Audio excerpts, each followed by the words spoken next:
Hello there. Good morning, good afternoon, good evening. Hi. Oh man, I am physically exhausted as heck. Yo, I worked so much physically at work and the AC was kind of not working, so I sweat so much earlier today. I was dying. But mentally, I feel great because I was given cotton candy as a reward. I got 4 different types of cotton candy. Lychee, caramel apple, lihing pineapple, and ube. So yeah, mentally I feel great. I had so much sweets. Delicious. I will not complain about the sweets. But yes, I feel proud. I definitely feel proud. And I'm ready to go back into Avalon. Oh, Gloucester. Gloucester is so fun. I love that wonderful auction. That 30% chance of being the child from the prophecy. But oof, alas, it was Gramps. But yo, he's mine now. And then there was the Tamlin family reunion, basically. And I never expected Beryl to be the harem MC. Oh my. No, I'm getting money too. Cotton candy was just a bonus. If I was being paid in cotton candy, oh, that would have been fun. To an extent, but no. At that point, I think I'd complain. But I'm happy with the cotton candy. It's a nice treat.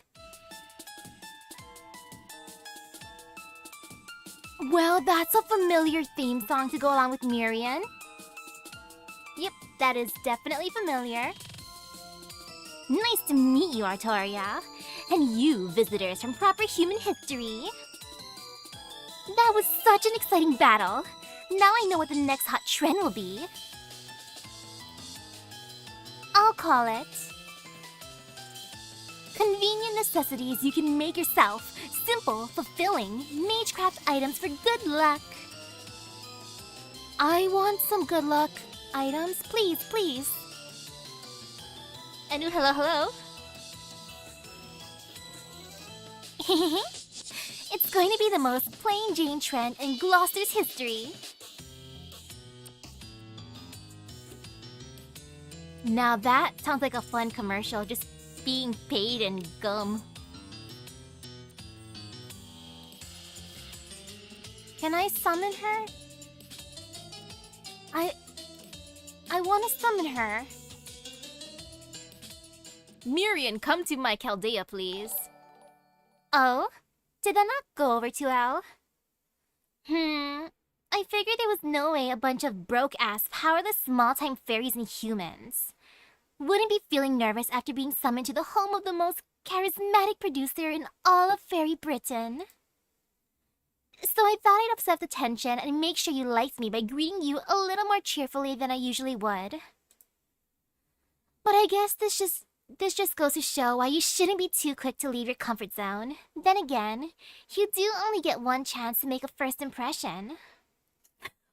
Wow, I love how she just calls me out for being broke. Miriam, I get paid tomorrow. And hello. You're Miriam? Oh man, she's giving me serious BB vibes and I want to summon her. Yes, hello, I'm Miriam. I don't need to keep going, right? Anyway, it's a pleasure.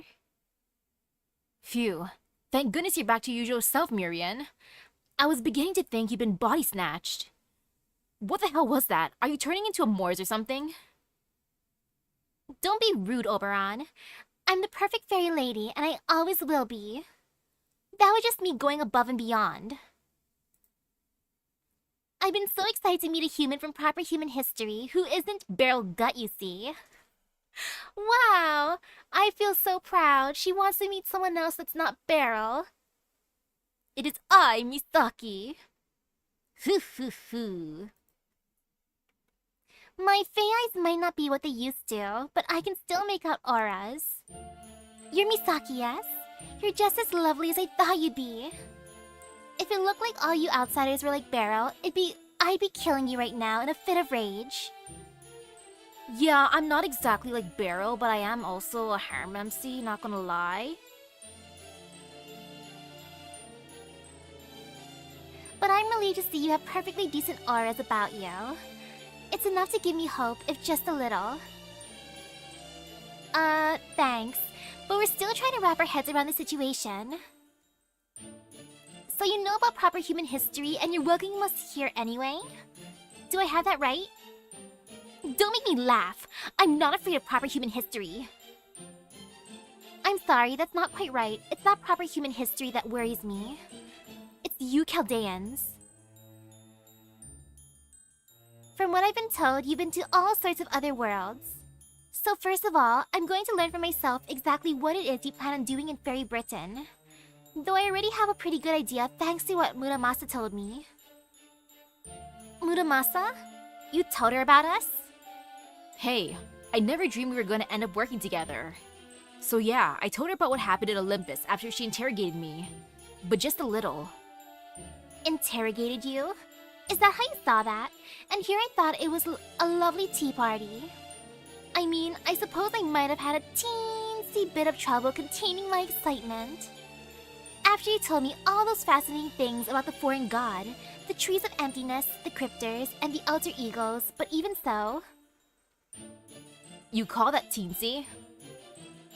So is it not true that the Wing clan are the most mild-mannered out of the fairies then? No, they are, or at least they used to be. But there aren't many mild-mannered Wing clan fairies left anymore, not after... Oberon? Oh right, sorry, I didn't mean to interrupt. Please go on. My fair Butterbur princess. It's okay, Oberon. You didn't interrupt me, Muramasa did. Misaki, I just want to make sure of one thing. You do mean to leave this lost but alone, yes? Your business here is only with Queen Morgan, since she was foolish enough to go after Olympus. And Chaldea has no intention of attacking Britain itself. Can you look me in the eye and swear that? I can't, not yet at least. I wish I could, but I can't, at least right now. Yeah, I wish I could, and then... I'd be lying if I said for real. And I don't want to lie to you, Miriam. I see. Not the most eloquent defense, but a well-considered one. So you're still trying to figure out who your real enemy is, and what it is you hope to acquire here. I understand, you haven't met Queen Morgan yet. Of course you can't make a final decision now. Very well then. Normally, I would capture you all here and present you to the Queen. But instead, I'm going to hold off on making a decision for now, much the way you are. As long as Chaldea leaves Britain itself alone, I won't get in your way. So you're welcome to keep enjoying your sightseeing in Britain. As for you, Lady Artoria, have you memorized Einsel's final prophecy? More or less. Let me see.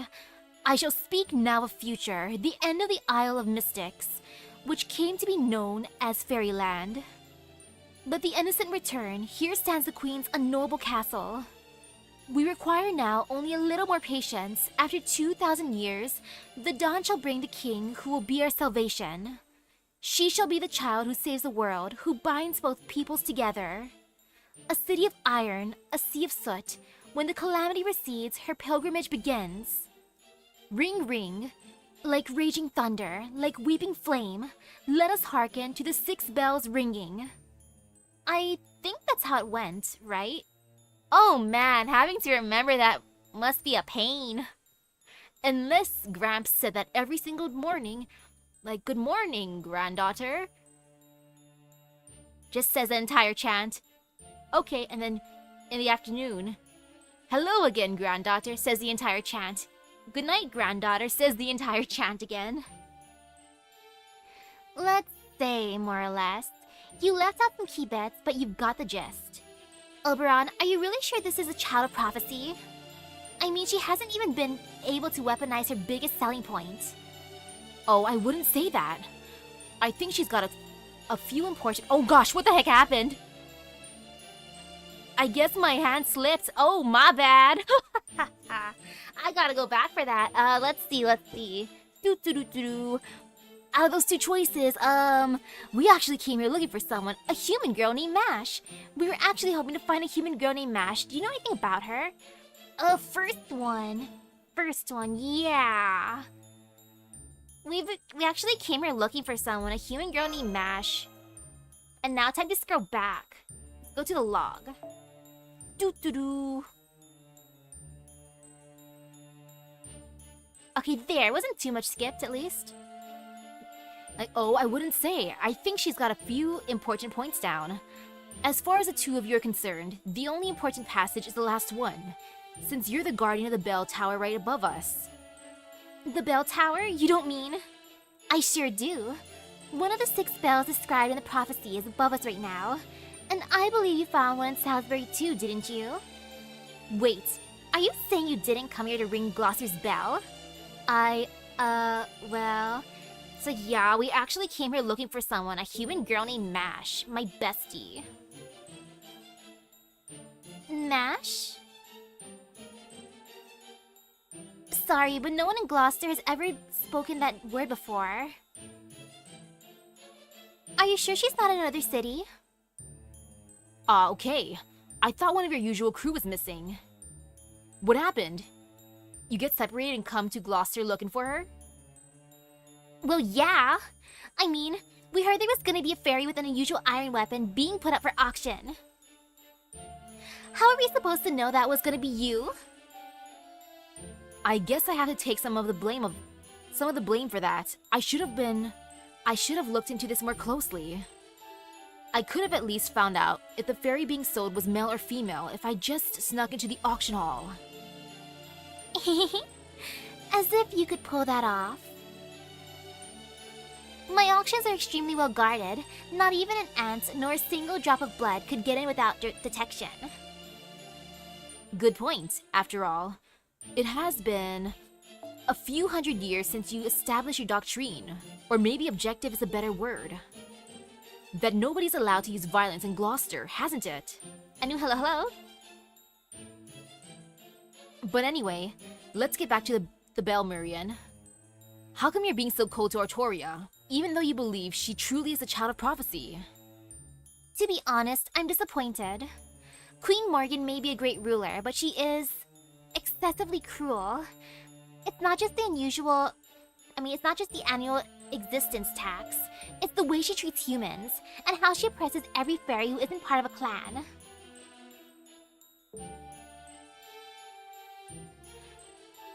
It's the way she fails to handle the calamities, the way she monopolizes the flotsam, the laws that keep our society a pale imitation of human civilization. In the last 100 years alone, she had all of Darlington moved, followed by building the National Slaughterhouse Theater. She's always been ruthless towards those who defy her, but she's gotten even worse ever since she appointed Tristan as her successor. There was a time when I thought she would be the ruler who would finally rid Britain of the calamities. But now she's just a witch intent on turning Britain into her personal plaything. That's why we, have been waiting for you, Lady Artoria. But you just don't look the part. I can't see you beating the queen like this. It would be one thing if the other clans were on your side, but neither the Earth Clan nor the Wind Clan will be willing to make a move as things stand now. So you're not going to show us to Gloucester's bell then? Not now, at any rate. I'm the Lord of Gloucester. I have a duty to keep it safe. If I were to lend you my support now, Lady Artoria, it would be seen as an act of revolt against the Queen. Not even my Fey domain would keep us safe if that happened. If she wanted to, Queen Morgan could easily dispel it. So please come back to Gloucester again after you have grown stronger. I don't care what form of power power takes. It could be connections or magecraft or funding. Funding. I'll take anything as long as it leads to a way of defeating the Queen. Remember, Artoria, you are the Fey Folk's Star of Hope. The chosen child of prophecy who will save Britain from its long twilight. The Fey Folk's Star of Hope. So we have to get stronger and come back. Can do. Training arc. That's right. So I hope you'll please do your part to help her, Misaki. You're an old hand when it comes to beating up bad guys, right? I mean, it sounds like you've done it lots of times before. Okay, Miriam. I get that you're not our enemy now, and I'm grateful for that. Ooh, he has 4 different butterflies. All of they match his wings then. But what I don't get is why you go to all this trouble to help us. Even given that you already knew about us from Muramasa, we're still outsiders who in some ways pose as much threat as Queen Morgan. Yet, you already seem to have deep trust for Chaldea. Or rather, for Misaki, and that just doesn't add up. Da Vinci, don't question her love for me. Is there something else you're not telling us? Something I'm not telling you? Of course there is. In fact, this is the perfect time to introduce her. As you may have guessed, I've had another foreign guest who's told me all about you Chaldeans. Come on in, Lady F. Let's see, I think her true name was... Okay, Lady F. My first guess is gonna be... Tamamo. Or should I say Koyan Chihuahua?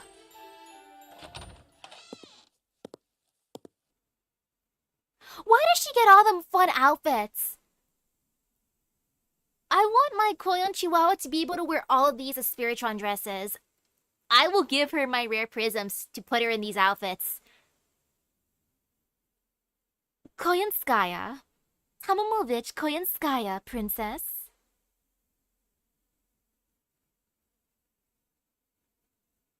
Good day, my dear Chaldeans. I'm so glad to see you all doing so well. I love their different expressions. Koyanskaya, yet another new outfit? I'm jealous. Stop that, Misaki. Please calm down.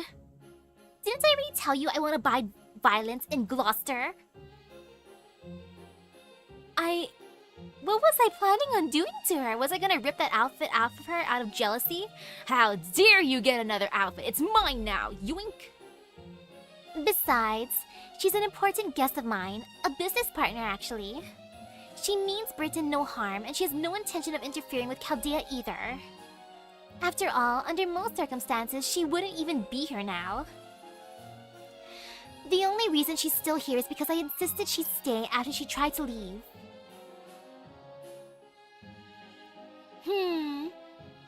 And why did you do that? Because she's an excellent bodyguard. It's a shame she's so money-grabbing, but her combat prowess more than makes up for it. I especially love that she can hold her own against the Moors. This way, I don't have to bow and scrape to the Fang Clan or the Tamlin.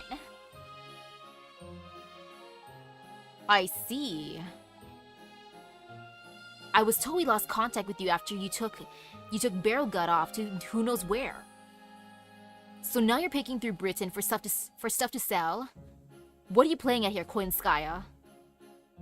Did you get tired of waiting for the foreign god and Chaldea to off each other? And decide to show your true colors now that the foreign god's shown up?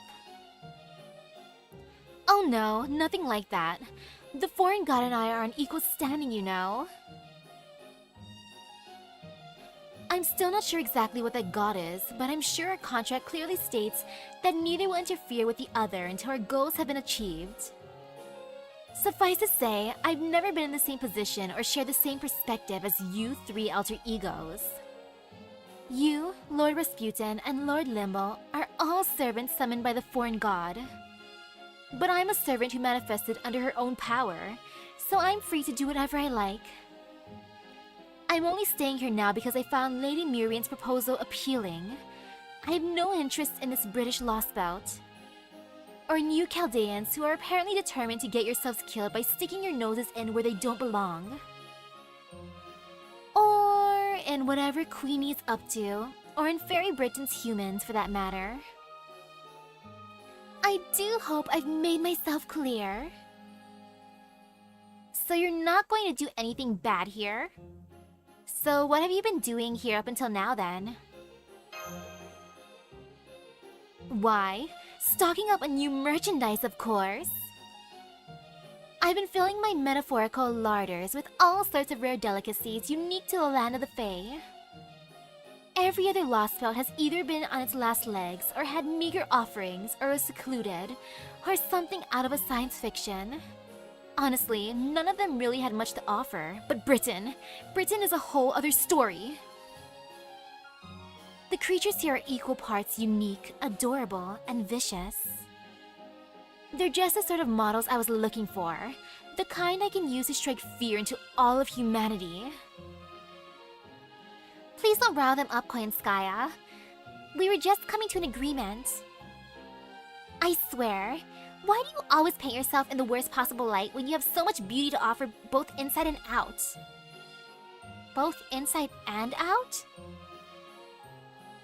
I expect to be working with the Chaldeans in the future, so please do your best to get along with them, okay? Oh, very well.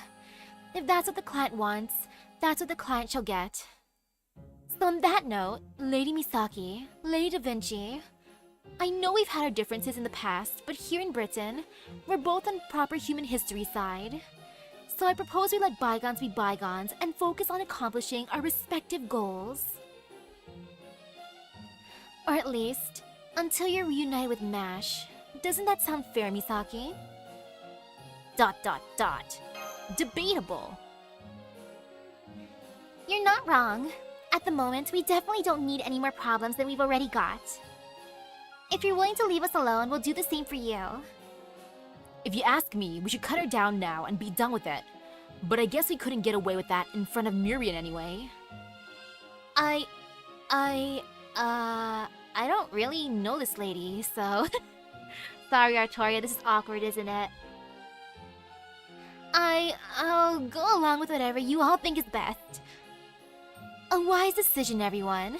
Very well then, I'll continue to enjoy my latest pleasure trip here in... Well, I for one hate your guts. It's Oberon, right?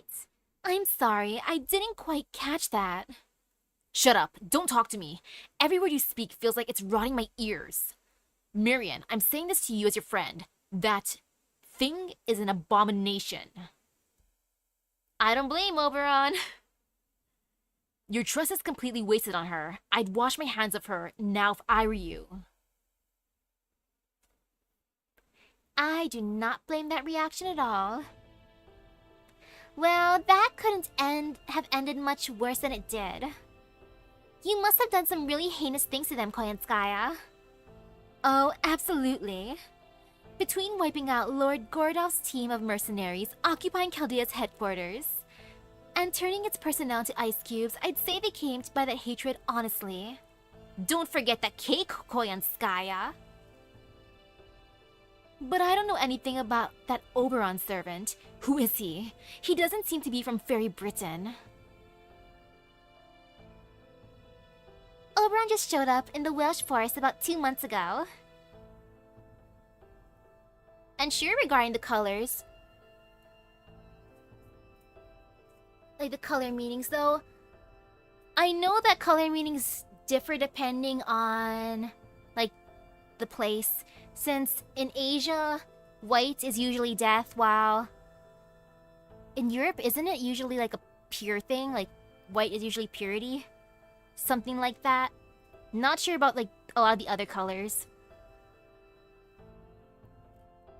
He's a heroic spirit from proper human history. Ah, yes. I guess that makes him a servant. Anyway, he likes to call himself the Fairy King, and he usually spends his time performing shows in cities around Britain. I got to know him before, when he first came to Gloucester. At first, I was thrilled to have found a fellow Wing Clan fairy, since he looked so much like one, but... I'm sorry. I don't have to tell you this, but it would be dishonest not to say anything.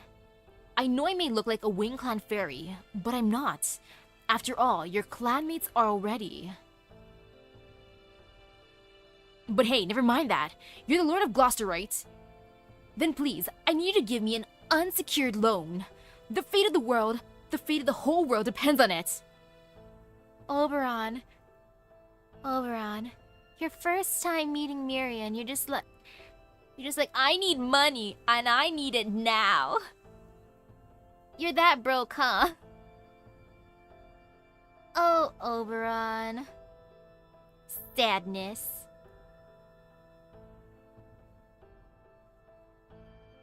Yeah, I can see that for blue since when I think of Pokemon Go, Team Mystic. So yeah, intellect, imagination. That makes sense.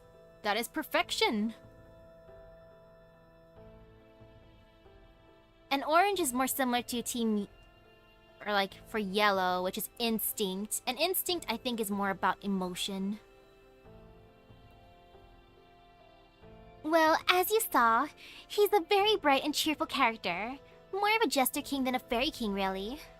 He's also the one who told me ahead of time that the Child of Prophecy would be coming here. I see. Hopefully he just keeps his instincts. But either way, it's probably better to squash annoying bugs like him at the first opportunity. Oh, I just remembered. I should have my hands on one of those stories in the past you've been looking for soon.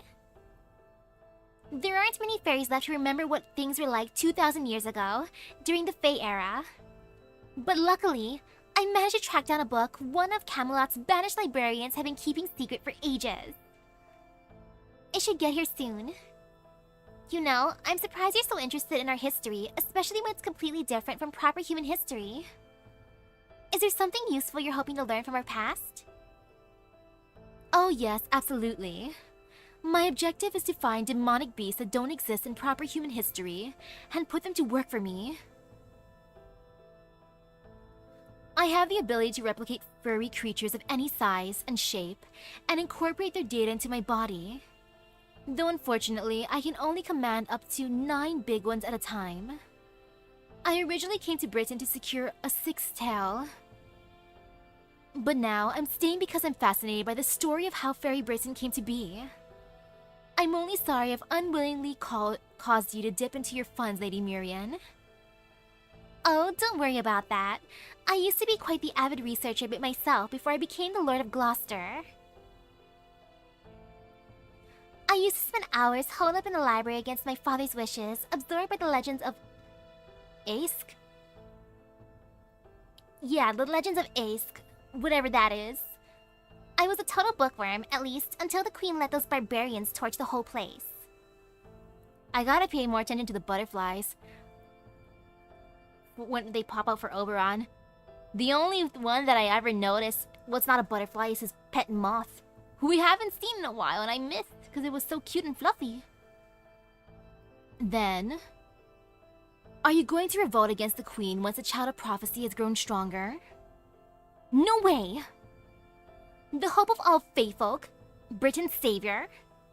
Well, I never had high hopes for the Child of Prophecy to actually bring an end to Queen Morgan's reign. I won't deny that I've occasionally entertained the possibility. But now I find out she's nothing more than some pathetic, common fairy.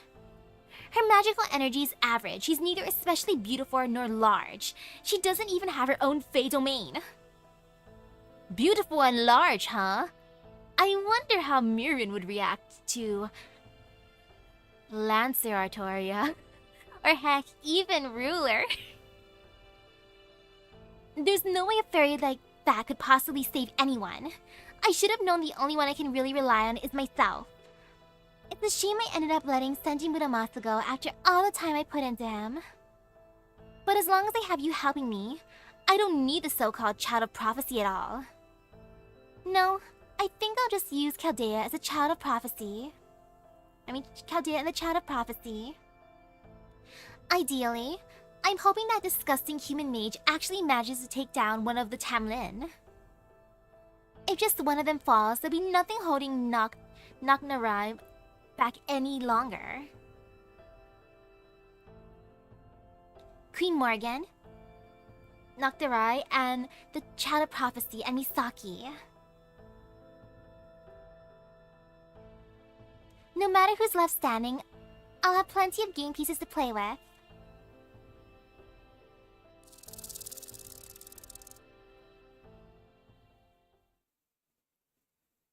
And then there was that fluttering sound.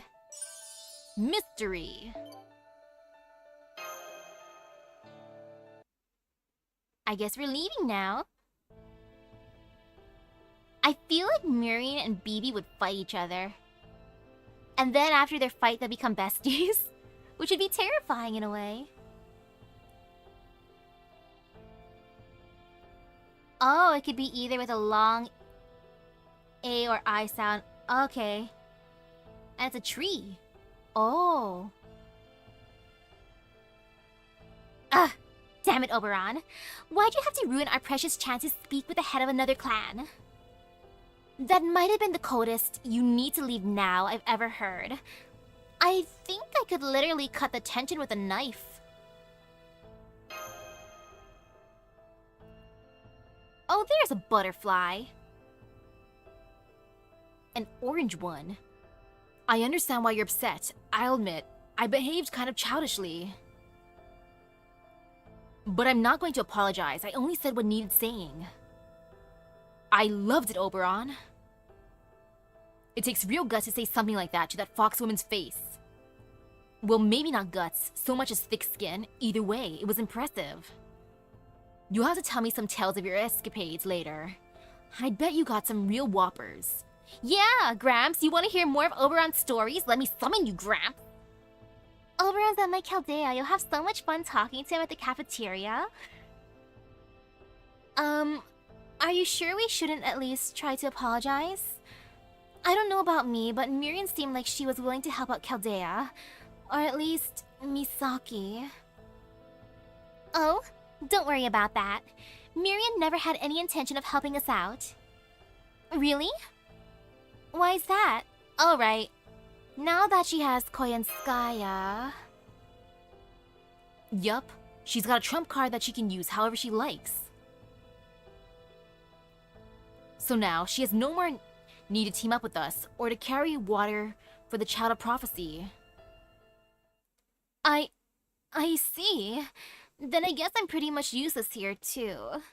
Aw, man, if Gramps is more interested in Ibuki and her sword, I gotta summon her for reals. Luckily, I get paid tomorrow. Hoo, and her banner comes back somewhat soon, right? Lower class Gloucester fairies. Oh, hey. Oh, there they are. Hey, wait up! You guys are with the Child of Prophecy, right? Oh no, are they gonna beat me up? Uh-oh. Oh, it was originally Tonelico? Which is the same kind of tree? I wonder why I changed then. Tonelico to Aisk. Or Aisk. Where's she now? Is she gone? Did she already leave for the next city? Of course she did. She's not gonna stick around here waiting for Woodwose' soldiers to come after her. Aw, I was really hoping to see her in person. Not that I blame her. I mean, she's the Child of Prophecy. Is there something I can do for her? Well, that's okay. At least we can give you guys, these gifts for her. It's not much, but please take it. We always believed the Child of Prophecy would appear someday, so we've been saving that. We've been saving what we could for when the time came. We're sorry it's all small change and cheap stuff like old clothes, stones, and tree roots. That's amazing! We got some vintage clothing. I like that. But this is everything we can do for her right now. We think it'll be at least some use. So please make sure she gets it, okay? Okay, I will. I think the Child of Prophecy will be thrilled to receive this. Yeah, we think so too. You guys make sure you keep her safe, okay? Yeah, we'll keep her safe, alright? Wow, it's a small mountain of gifts. Can those metal arms of yours carry it all, Da Vinci? Of course. You have my word that I'll get everything back to the carriage safe and sound. Well, that was nice, huh, Artoria? Sure, they might not have realized it was you. But that was living proof that even the fairies in Gloucester are pinning their hopes on the Child of Prophecy. You're right. And with this many materials and magecraft goodies, we won't have to worry about keeping Misaki fed for some time. Keeping me fed? Wait, what am I gonna eat? Wait a second. Yeah, I'm gonna be able to eat some old clothing. I can eat the stones. I love stone cookies. I love rock candy. And I guess I can eat some tree roots. I eat bamboo shoots after all. Yeah, I can survive. Dot dot dot. Well, I wish we could have spent a night here to enjoy more of what Gloucester has to offer. The fact that the lower class fairies here know about the auction incident now means that the Queen's army must know about it too. So I'm afraid we can't stay here much longer.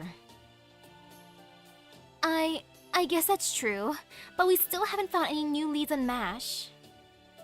If Murian hasn't heard anything about her, then there aren't any leads here to find. And since it seems no one in Salisbury or Gloucester has seen her, our hands are tied for the moment. Let's not forget we're also wanted for that ranch incident, so we have to be careful not to be anywhere the Queen's soldiers are likely to nab us. So I think we should stop looking for ourselves and head somewhere safe, at least for now. Sorry, I have to ask. Would it be suicide to go to the other cities? Yes, it would. That goes for Salisbury too. It's too dangerous right now. So instead, what if we kept looking for MASH via different means? You guys can lay low, and in the meantime, I'll go around to the different areas looking for information on her. Just because you guys can't look for her now doesn't mean I can't, after all. Give me 3 days and I should be able to find out all the latest news in Britain. After that, we'll know where to go next. Okay, Oberon, but what should we do? Or I do anyways. Da Vinci has to work at the inn. Yeah, Da Vinci's a working lady. The Child of Prophecy is going to be doing Child of Prophecy stuff, and I'm just going to be twiddling my thumbs. Maybe eating some goodies. Thanks, Oberon. Okay, but in the meantime, where should we hide? Thanks, Oberon. No need to thank me. I can't deny it's not the most proactive method after all. So we'll be camping out for a while, huh? Then we'll have to look for an out-of-the-way campsite. Don't worry, I'm great at pitching tents, and I can also put up all the different bounded fields we'll need to keep undesirables away. Really? That's great to hear, but you won't need any of that this time around. Huh? Oh, now I see. Sorry to steal your thunder, Artoria. But we really need to play it safe here, so I'm afraid you'll have to wait for another time. Alright, let's get going to my secret base. Secret base? I'm excited. See that forest over there past the western hill? That's the Welsh Forest. It's a place that's long been abandoned by fairies and humans alike, where old, dried-up things go to rest. Ah, yes. I am old and dried up after all. It cries. And it's a personal domain of yours truly.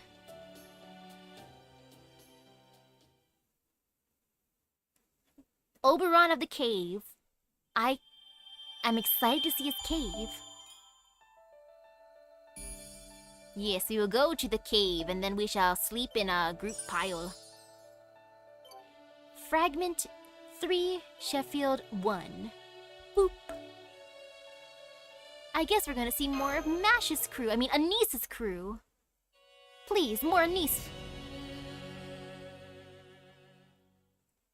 Stare. There it is, Anice. That's Sheffield, the biggest hub city in all of northern Britain. What an incredible citadel. Is that a castle up there on the hill? That's right. It's the only place with ramparts like that apart from Camelot. Did you know there's something special about Fairy Britain's ramparts? They're also bounded fields. The fairies that built them take a lot of time making sure they come out just right. Basically, nobody can get past these walls except through the gate. If the gate's open, you're free to pass. If it's closed, there's nothing's getting through. Those are the rules these kinds of magic walls are built with. Plumbing and windows aside, as long as you can keep the gate protected, everything inside will be safe. They say Bogart's the one who had this all built, including the castle. Bogart? Is that the Lord of Sheffield? Sure is. He's also known as Bogart the Braggart and Bogart the Loveless. Poor Bogart. Bogart, your titles are kinda oof. He didn't just lose the battle to decide who would lead the Fang clan. He's also so unruly he got kicked out of Norwich. So he was the one in the rank to lead the Fang clan? He must be quite the fairy then. Braggart speaks for itself, but why is he also known as a Loveless? Because he swore off marrying for love, and now only takes human women as wives. Every fairy he married in the past all hated his guts. The only reason he lost his mana battle with Woodwoes and his money game with Spriggan is because his wives betrayed him. When they were done with them, he didn't have any place left to go. Ever since, he's only taken human women as wives, says that at least slaves will never betray him. So that's why he's called Bogart the Loveless. If you ask me though, I think he still wants love. He just doesn't trust it anymore. I see. It sounds like he's been through a lot. But that just makes the fact that he still managed to build an amazing castle even more impressive. You really have a thing for castles, huh, niece? Maybe you really are from the upper class world then. Is anything coming back to you yet? It'd be great if you can at least tell us where you're from. No, I still can't remember anything from before you all saved me. But I do get the feeling I had something very important I need to accomplish. Well, of course you do. You're the child of prophecy. You're the Tamlin who's gonna keep us all safe. The one who's gonna save all of Britain. I hope you're right. I've seen so many different sides of Britain on the way here. I know it's been less than 10 days since we started traveling together, but I've seen enough to know that it's a beautiful, beautiful country. If this power I possess really is meant to keep this country safe, nothing would make me happier. Hey, Wag, Rob, we're gonna have to go through the checkpoint soon. This is our last chance to let her go. I say we call a go-between and get this over with. Oh, right, yeah. It's probably not a good idea to go into Sheffield right now. But then again, we've also come this far. It wouldn't hurt to stick together a little bit more, right? Huh? Aren't we gonna introduce Anise to Bogart, Rob? Then of course we've gotta go to the castle. Fine. Just do what you want. We only started being merchants because we couldn't cut it as thieves. This kind of merch was always gonna be too rich for our blood. Doggo! Pet. And so, the ferry's cart stopped at Sheffield. At this point, Misaki was still sleeping in the nameless woods. Oof. And Da Vinci had just become acquainted with Mike, the pub owner in Salisbury. And so, this other child of prophecy made her way into Sheffield. None the wiser that they were in the midst of a rebellion against High Queen Morgan.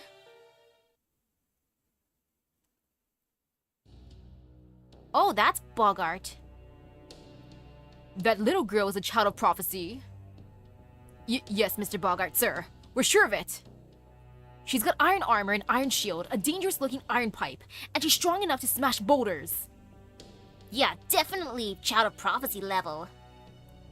Hoo. Please don't ask us where she came from. That's her secret to keep. But we're positive Anise here's a child of prophecy who's gonna save Britain. So we're hoping you'll treat her well and appraise her accordingly. Idiots. Did you really think you could put one over on me? That girl is no fairy, she's human. Huh? Anise is human? Oh, haha, you're joking, right? Right? She's got just as much magical energy as a fairy. Besides, no human could possibly be that strong. Not necessarily. It's very rare, but there are some humans who are also fearsome warriors. That girl there does smell like a fairy, but she also has just a whiff of human about her. It's because MASH is a hybrid. Ah, yes. When a human and a fairy fall in love, a MASH is born. You must think I'm a fool if you really believed you could pawn such defective merchandise off on me. She's not defective, Bogart. Humph. Here in my city of Sheffield, liars are no better than criminals, and fraud is a crime punishable by death. Guards, arrest those merchants and have them hanged. You can throw the girl in a prison cell. Yes, sir! No, Anise, save your boys. Heap! Save us, Anise! That's right, Anise. Look at Anise kicking butt. Ah! I'm sorry, but please stand down.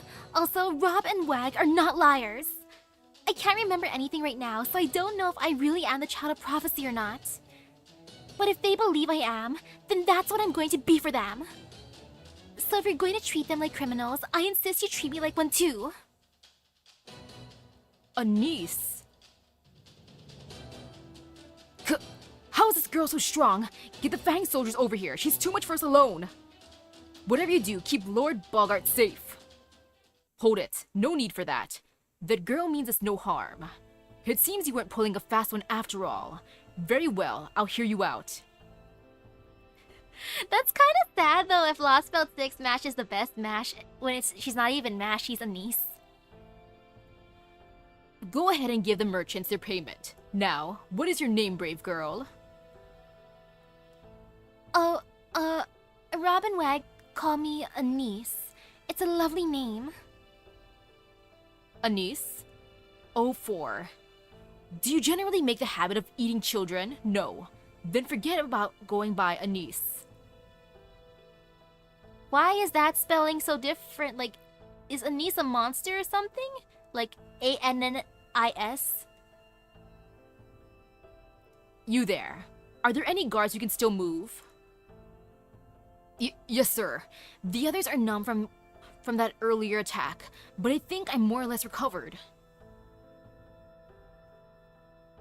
Take this girl to Habitrot's tailoring workshop. Then once she's ready, take her to the royal chambers.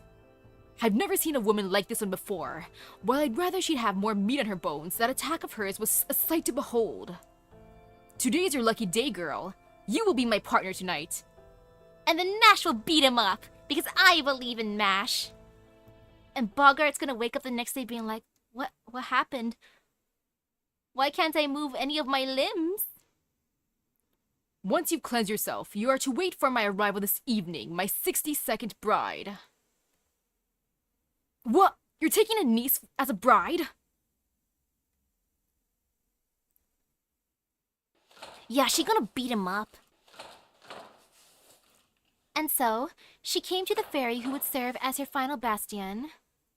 The workshop of Habitrot, the ever-cheerful fairy beloved by everyone in Sheffield. Happy Cat, please don't be mad, Happy Cat. I know you already got a lot on your plate, but Lord Bogart has a new job for you. And you think pussyfooting around will make me say yes? I already told you not to bring me any more work. I didn't come here to stitch together armor and spears and bags. I came here to sew dresses, damn it.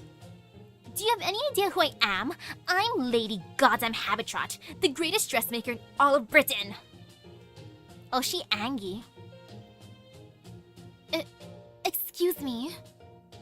I feel like Habitrot would get along with Miss Crane. Bogart said I was supposed to get changed here. Right.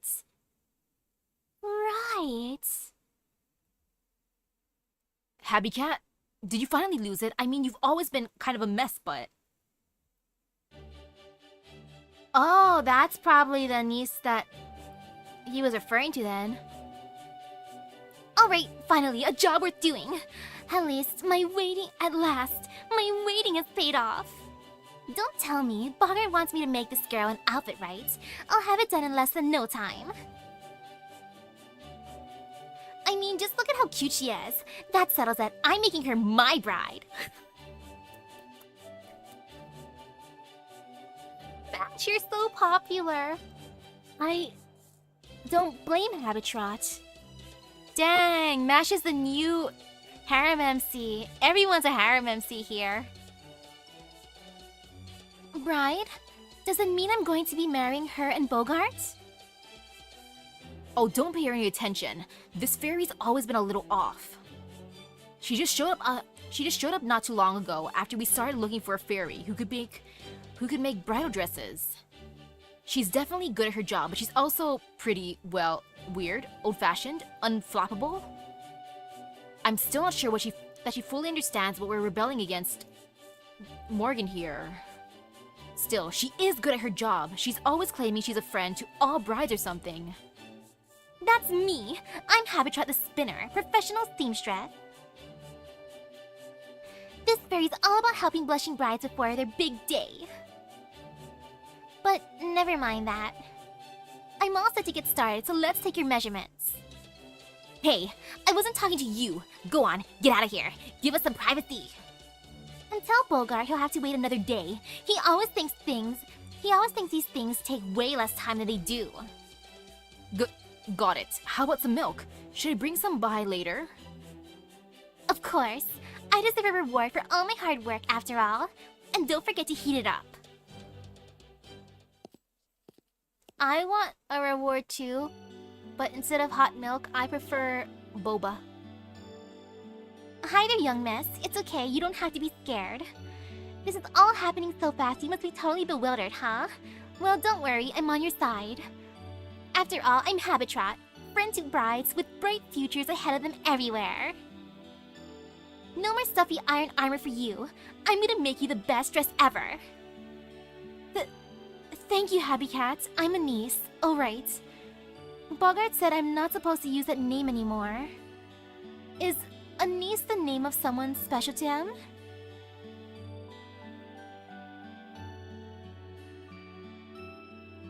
True, I could have asked for Saint Courts, but no, I went for boba. That just shows how much I'm craving boba. Anise, huh? Yeah, that's definitely not a good name for you.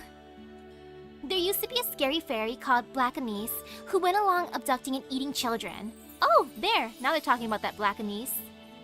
Though when I think of Anise, I think of the little sister from Gumball. He don't need a name like that. Let's see. Pardon me. Aha! I knew it. I'm gonna call you Mash. Are you alright with that? Yo, that is an amazing name! Mash! Mash! It has a nice ring to it. Okay, I hate to say goodbye to Anise, but Mash sounds fine too. But why did you pick Mash? Because it's written on your shield, see? It's right here on the inside, in chalk. I love how her name was written there all along. Kinda oof. Oh wow, you're right. And such big letters too. I can't believe I never noticed before.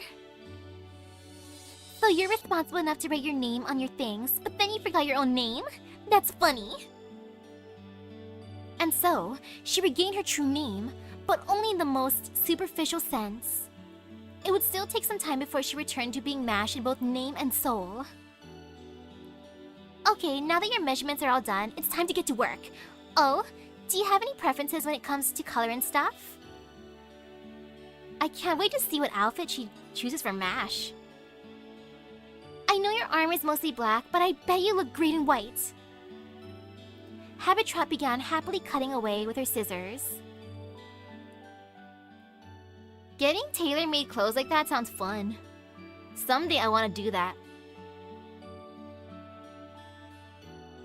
But not for a while, just because I'm gonna be so sad if I get like some nice tailor-made fitted clothes and then I grow out of it and then I'll be like, oh, just sadness at that point. And the next day, the best time of Habitat's life came to an end. There, all done. You can open your eyes now, Mash. Go on, take a look in the mirror. Oh, cute!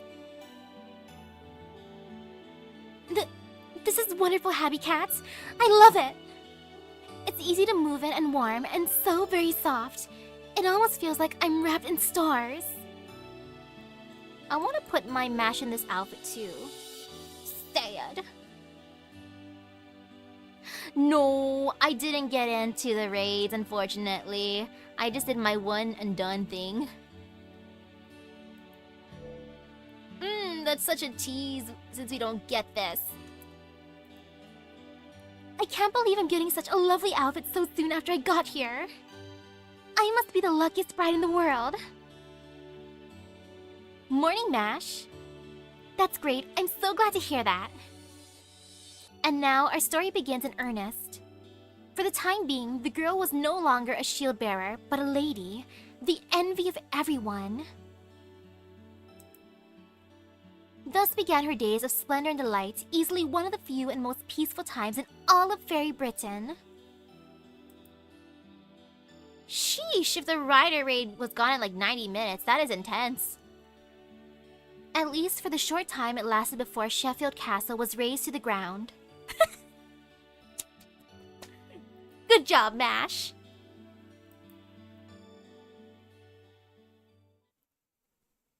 True, Mash does have a decent amount of Spiritron dresses, but aren't most of them, like, bathing suits?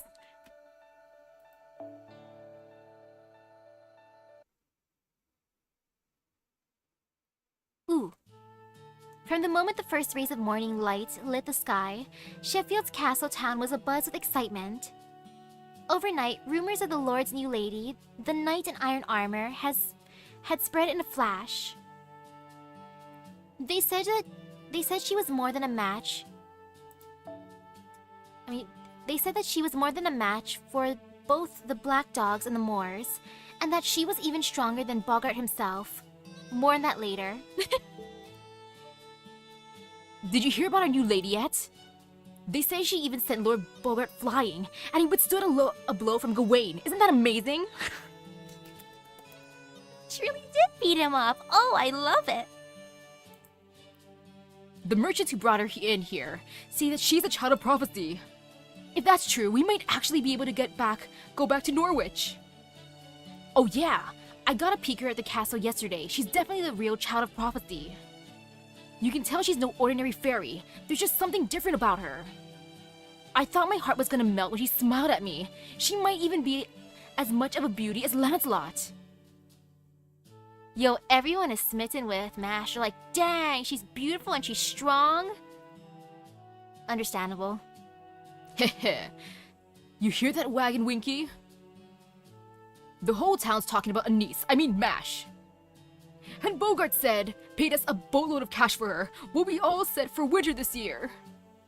Too bad we can't see Mash anymore, though. I didn't think she was gonna live in the castle. I thought we'd all be together forever. Don't be stupid. We just gotta be patient. Bogart's bound to get bored of her eventually, and when he does, we'll take her to Edinburgh. You just know Noctarabe, up north, would pay even more for the Child of Prophecy. Aw, come on, not you too, Rob. Wagon can understand, but you? Mash is just merchandise. Now that we sold her, that's it, we're done. There's nothing tying us together anymore. I say we leave for Sheffield before it's too late. The longer we stay, the harder it'll be to make our escape. True, she is technically the daughter of Lancelot, so the beauty is comparable. Escape? Why do we gotta escape, Winky? We got money now, right? Aren't we gonna stay here till spring? Yeah, Mash protected us. Nobody's ever protected us stray dogs. Strays like me and Wag before. So we're gonna stay here until we return the favor, but if you wanna go, Winky, you can go. You're not like us strays who drifted here. You're actually from the land of the Fae, and you're way smarter than us. You'll be fine on your own no matter where you go. You're giving me way too much credit. The more clever some twisted bastard thinks they are, the less capable they are of changing what they believe.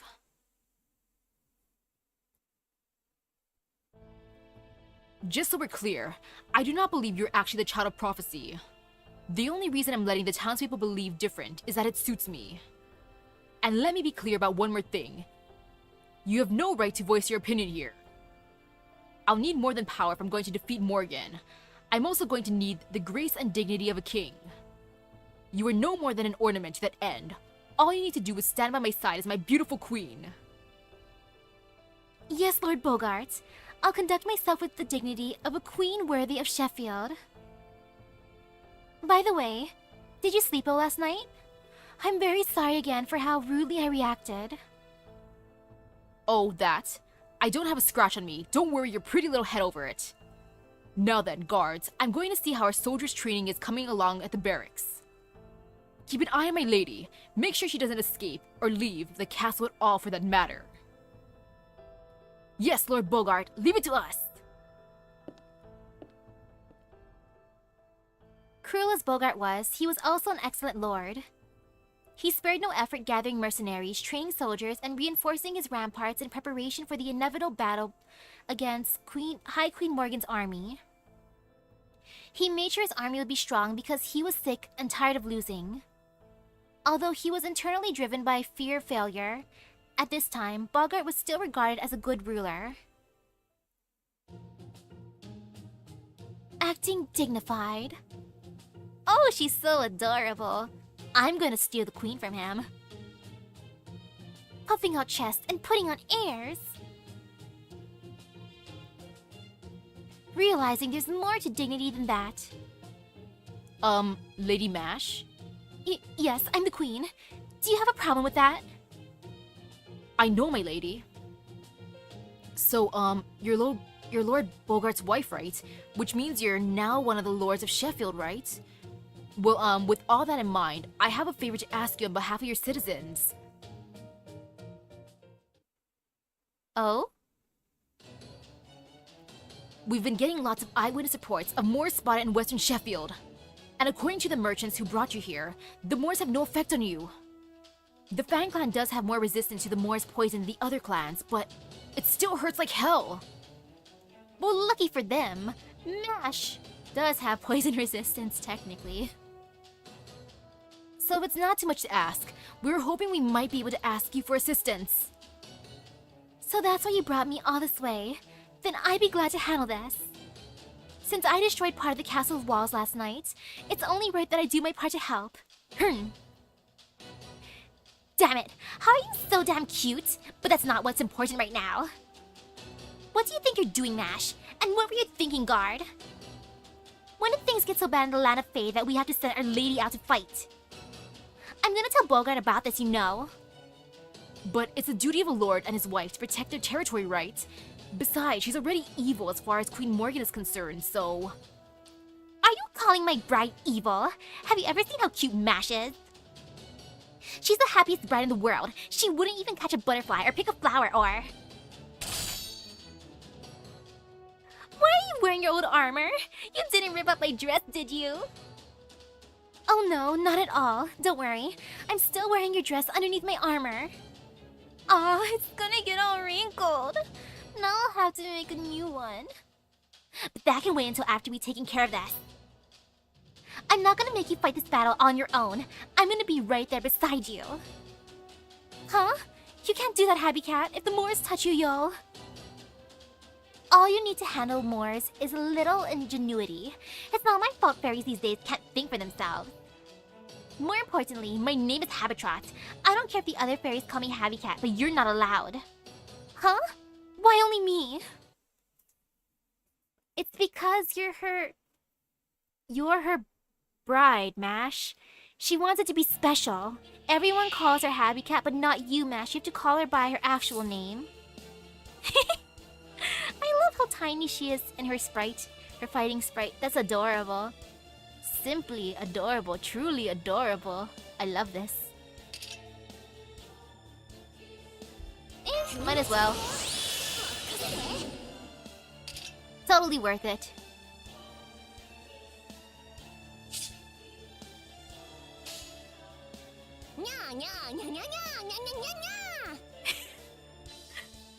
Very, very important.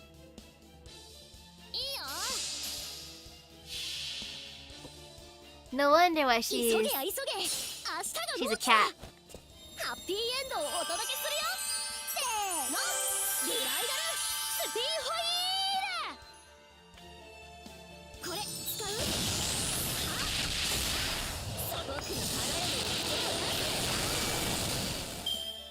That's so cute.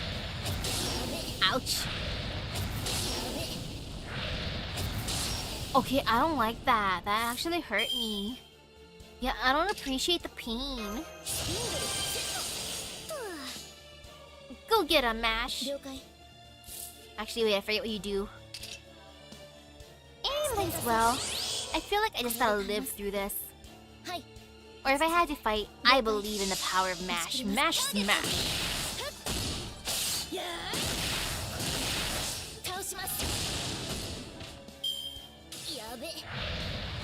Oh yeah, a few days ago, a bird pooped in my finger, specifically my middle finger in my left hand. And I guess it's true that I was blessed with good luck. I did wash my hands, but then I decided, you know, it would be fun summoning. And I got Topaz and Numby's light cone. Woohoo! Though at the same time, maybe I should have saved that luck for Nika or Blue Archive or heck, even Fate. But oh well, I couldn't resist. I had to do it then and there. And oh yeah, level 100 Mash. Oh, she's so powerful.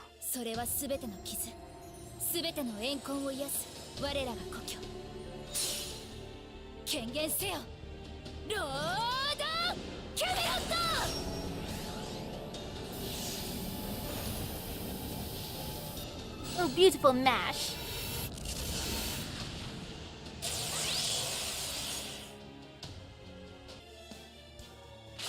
Look at how kind she is.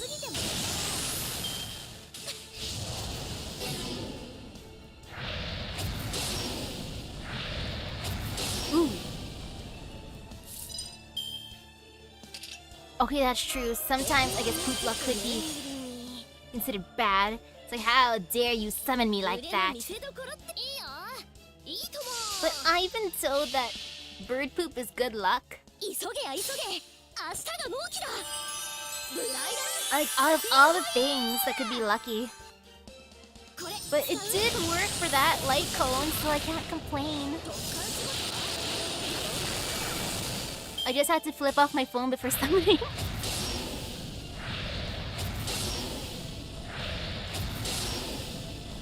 And ooh.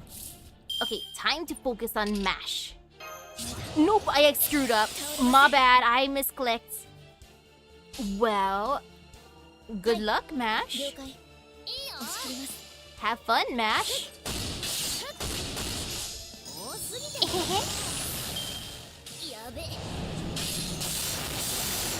Oh, that still worked out good. Woohoo! Oh, that is super good. Tesla on a ticket. Nice. Ultra nice. And go get a mash. Mash smash. Foo foo foo.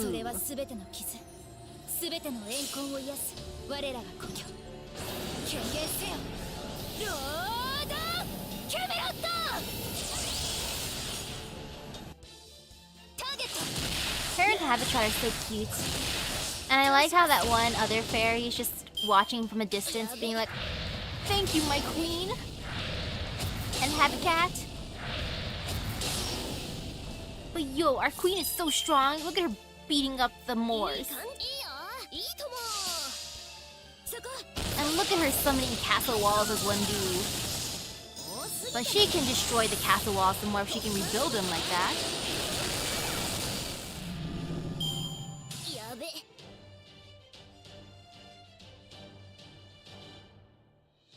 Yay!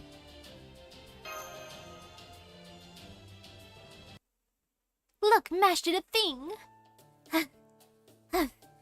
This is why I hate fighting. All that work for almost no reward. That was amazing, Habitat. I've never seen another fairy move like that. You think? Well, we artisans do need to be able to complete the prize rush orders in a single day. Hi. Yeah, Habitat as a plushie would be adorable. Me, I can make a new bridal dress. In the time it takes the sun to set and rise again. That's why they call me Happy Cat the Speedster. I can't believe what I just saw, either. No wonder Lord Bogart holds you in such high regard. Did the Wing Clan make that spool of yours?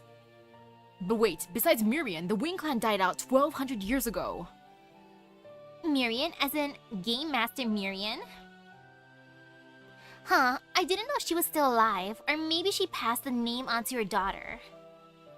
Well, whatever, now that we've taken care of the Moors, how are you gonna show your appreciation? You're gonna treat us to the kind of yummy lunch we deserve? Avatron, I love you. Her priorities are great. Food? Food, right? Food. I know we're not allowed to enjoy eating when Bogart's around, but there won't be a problem in the castle town. Of course.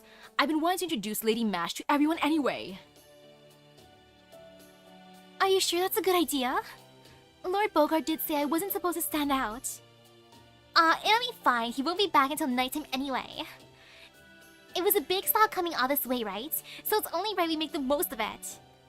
And the fairies of Sheffield love human culture, so they're not prejudiced against humans at all. Trust me, they're gonna love you down at the pub. They'll be happy, you'll be happy, and I'll be happy. Habitrot's like, hell yeah! I get to show off my cute bride to everyone. Foo foo foo. Exactly. Besides, Lord Bogart prohibits us from treating humans like slaves. He says it's only fair since we've all been banished, so we really are equals here. Honestly, I don't know what we would do without our humans. In fact, there's one human woman in particular I'd like to propose to myself. Oh, so cute! That's adorable. Huh? Is that so? I guess Sheffield really is all about freedom then. And here I thought he was just talking big about not doing things like Queen Morgan. I'm sorry. You said you were all banished? Oh, you mean you didn't know?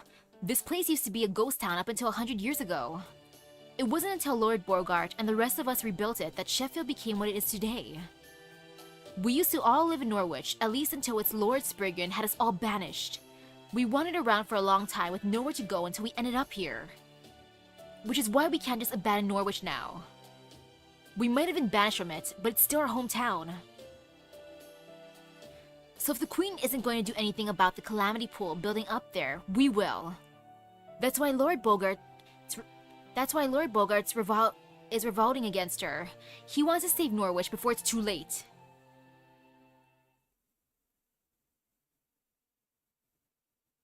Wow! Shortly before nightfall, the time of day known in your world as twilight, the girl stood alone atop the castle walls, looking out over the land of the Fae. At the Isle of Britain, beautiful and lonesome, as it stretched out under the endless twilight sky. Those are cute hair accessories. What are you doing here? Have you forgotten the way back to the castle? Oh, hello, Bogart. The scenery here is so nice, isn't it? You will refer to me as Lord Bogart.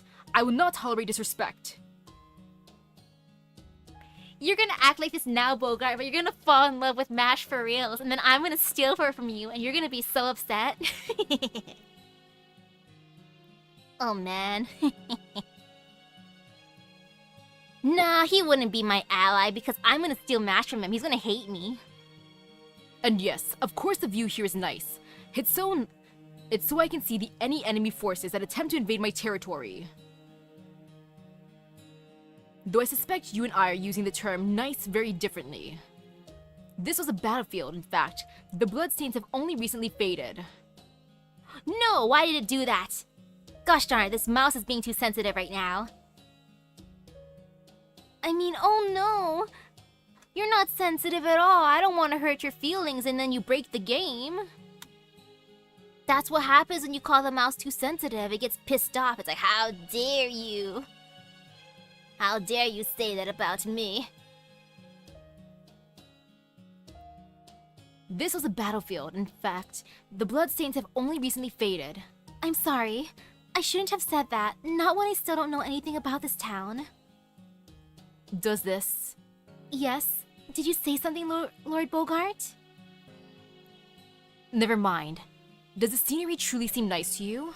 Even with all these desolate hills as far as the eye can see, in a world ruled by fairies rather than humans? Yes, it does. It seems wonderfully precious. There's something very forlorn about the scenery, but something endearing too. I can tell that everyone is suffering here. Rob, Wag, Winky. The people I've met in the other towns, the people of Sheffield, everyone. I don't know what it is that's causing your suffering, but I do know that, in spite of it, they all consider this their home, that they want to keep living here even if it's hard. If so many people still love Britain, I can't imagine it would be such an awful place. How shallow. This is exactly why humans are so difficult to deal with. Go back to the castle before you distract the soldiers in their barracks. I won't be back until late tonight, so talk to Habitrot if you can't sleep.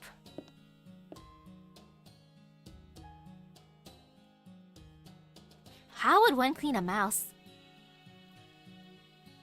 I have a wireless Logitech mouse. It was a mouse and keyboard set, specifically the black one. I will. Thank you for your concern, Lord Bogart.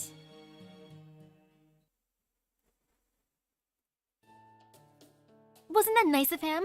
Lord Bogart really is a wonderful lord, isn't he? Don't let him fool you, Mash. Good guys don't demand people call them Lord. You think so? I thought that was just to keep his reputation intact. After all, he looks very unhappy when I called him Lord before. What? That's even worse. Does that lionhead actually think he's some devoted husband or something? You're only married on paper. He's got no right to go around tricking my bride like that. Only on paper? So, our marriage is a fraud? Does this mean I'm actually a wicked woman who's deceiving kind and earnest Lord Bogart with my feminine charms? That I'm both the child of prophecy and the femme fatale like no other? Yeah, maybe you are. No wonder it's too much for Bogart to handle, especially since he's hopeless against anyone who doesn't detest him. You're practically his natural enemy. Man, Bogart's predecessor must have gotten up to some real bad stuff for him to be in this predicament. Huh? What do you mean? He's hopeless against anyone who doesn't detest him. Oh, that? It's all about Fairy's most fundamental desires and unique traits. I like that. Bogart's like, why don't you hate me? This is weird. Why are you into this, Mash? Like, Mash, you're making me feel awkward. Oof. So sad.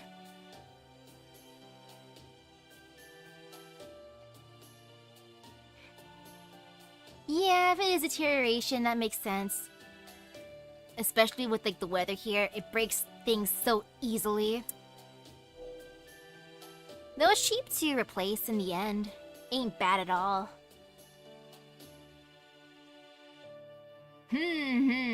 What kind of shallow description would I personally give to the fairies of the land of Fae?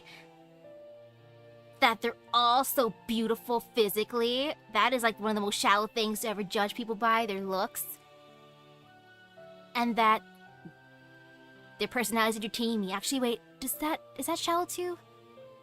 Maybe. Yes, indeed. Humans' emotions change all the time. One moment they'll want to be loved, the next hated. Or they want to protect someone one moment, then hurt them the next. But fairies' desires are much less mutable. In Bogart's case, he uses his rational mind to keep his violent impulses in check. So he can't make full use of his abilities unless he's both hating and hated by someone. Basically, thanks to who you are, it's impossible for him to be too aggressive. Thanks to who I am. But I still don't know who I am. I don't remember anything about my past. I didn't even know my name until recently. Before I came here, before Rob, Weg, and Winky began calling me the Child of Prophecy. I had no idea what I should do, or even what I was supposed to do. No, for that matter. Did I even have a self before I lost my memories? Why do you ask that?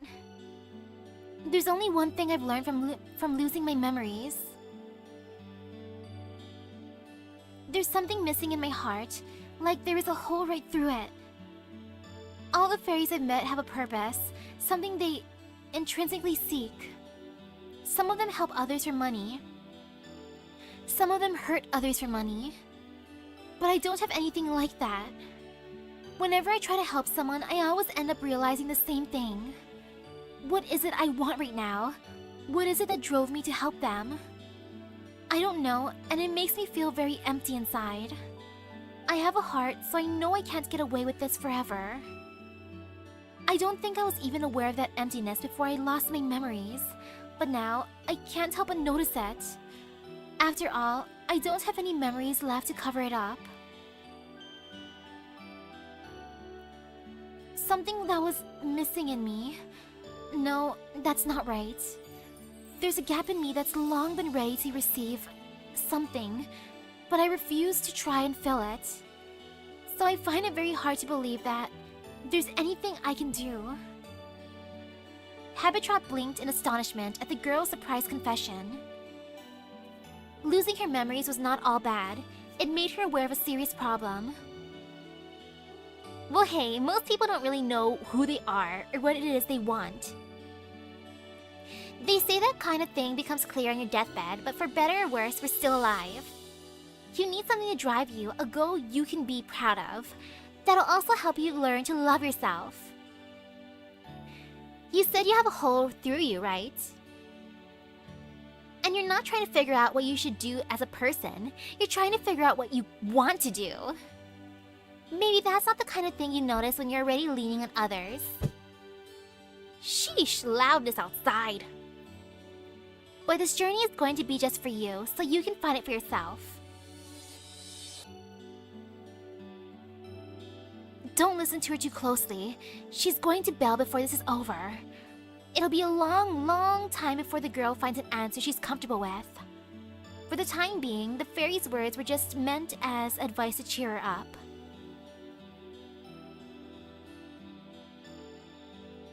In the hopes that one day, they'll form the core of wheels you'll use to spin your own thread.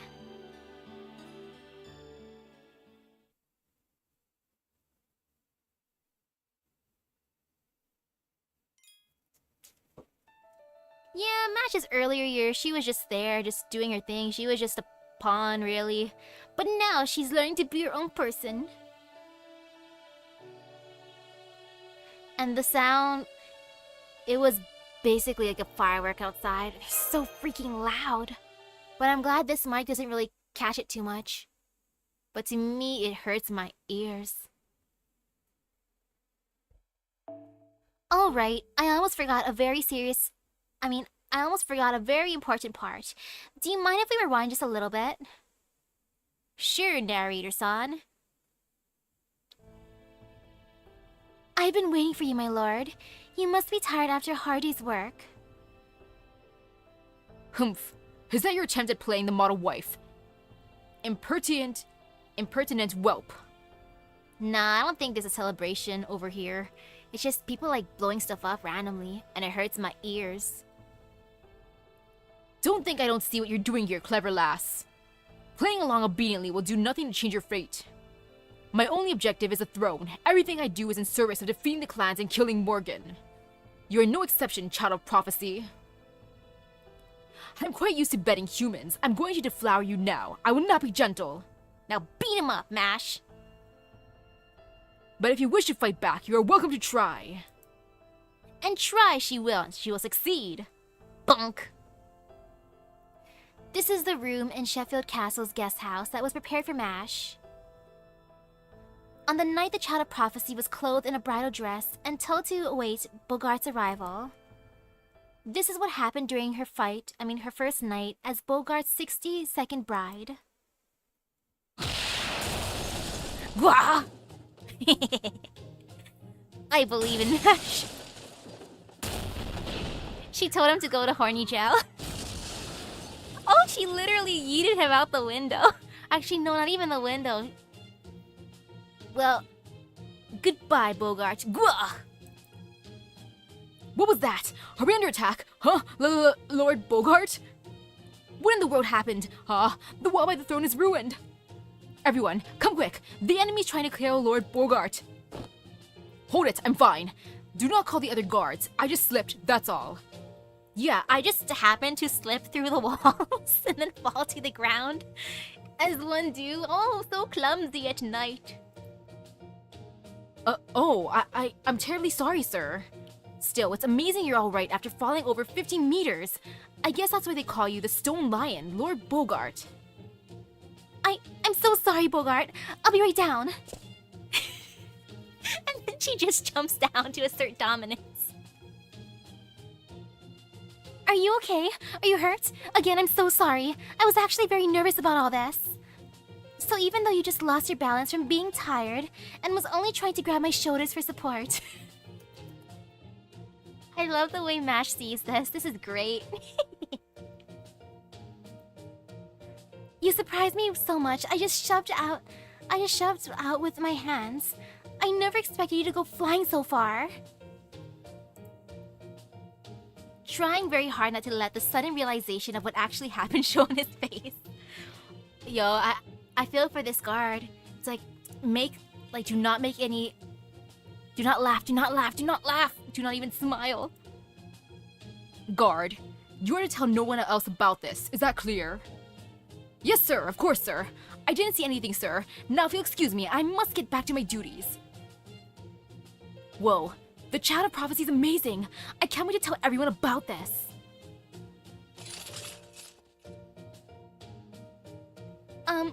Bogart? Would you like me to rub your back? No! Don't touch me ever again! What kind of wife knocks her husband out of a castle on their first night together? He's scared. The rumors spread overnight. They spoke of an Iron Woman who could even throw Lord Bogart from his own castle. They said she was strong, kind, and eccentric. A new Temlin like no one had ever seen before. That was amazing flashback.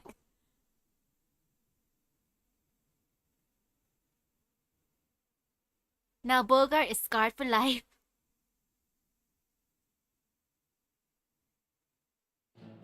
Man, Sheffield's been like a whole new town ever since Lady Mash got here. She gets rid of the Moors for us, helps us out with anything we ask of her. And best of all, she even keeps little Bogart from acting up. It's like he's back to his old self again.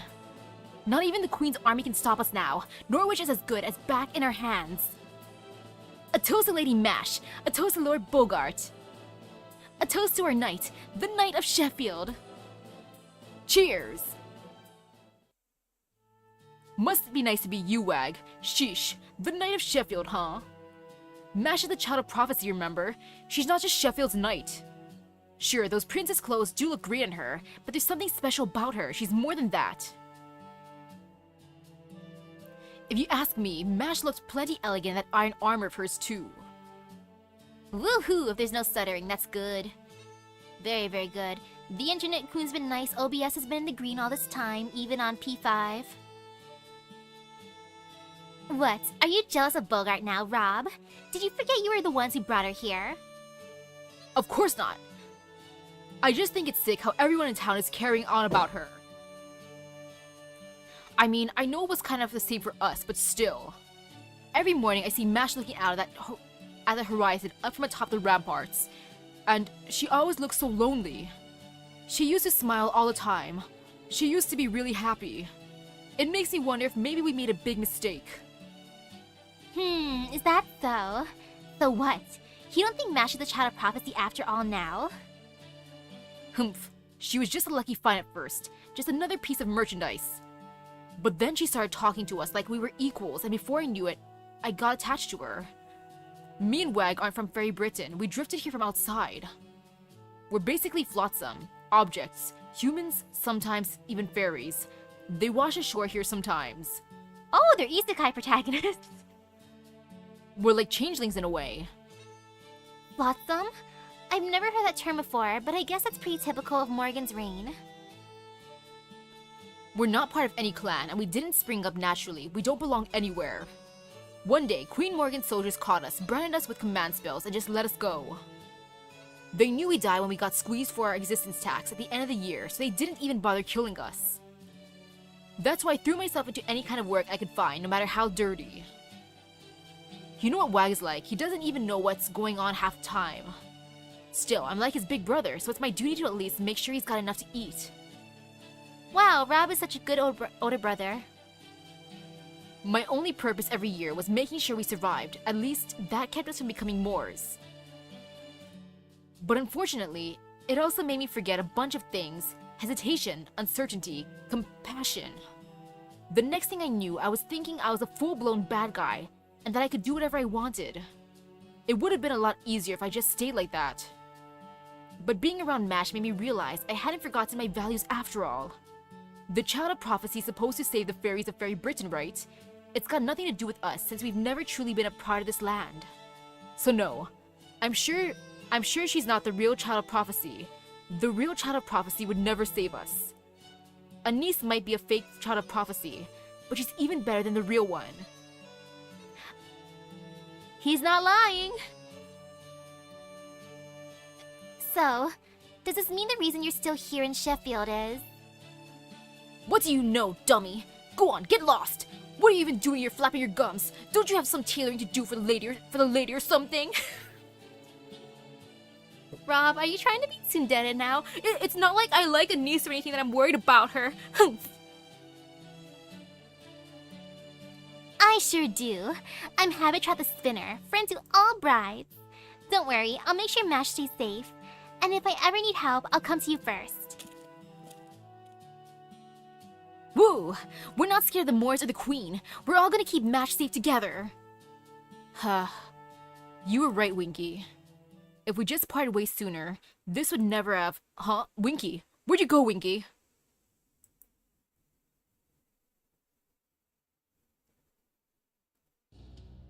Fourth Platoon has returned from Edinburgh, Lord Bogart. They weren't able to meet with Nocturne, but they were successful with their business negotiations. So they managed to procure the iron weapons then, give the weapons to the fairies, and take the armor to the humans' barracks. Just having humans around will be enough to empower our fairy soldiers. They don't need to take part in the fighting, all they need to do is stay alive.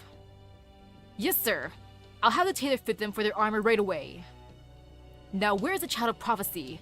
Down in the town again? I thought I told her to stay by my throne. No wife of a lord should conduct herself so thoughtlessly. Who told her she could come and go as she pleases? Was it Habitrot? If she thinks she can do whatever she likes just because I value her tailoring skills, she is gravely mistaken.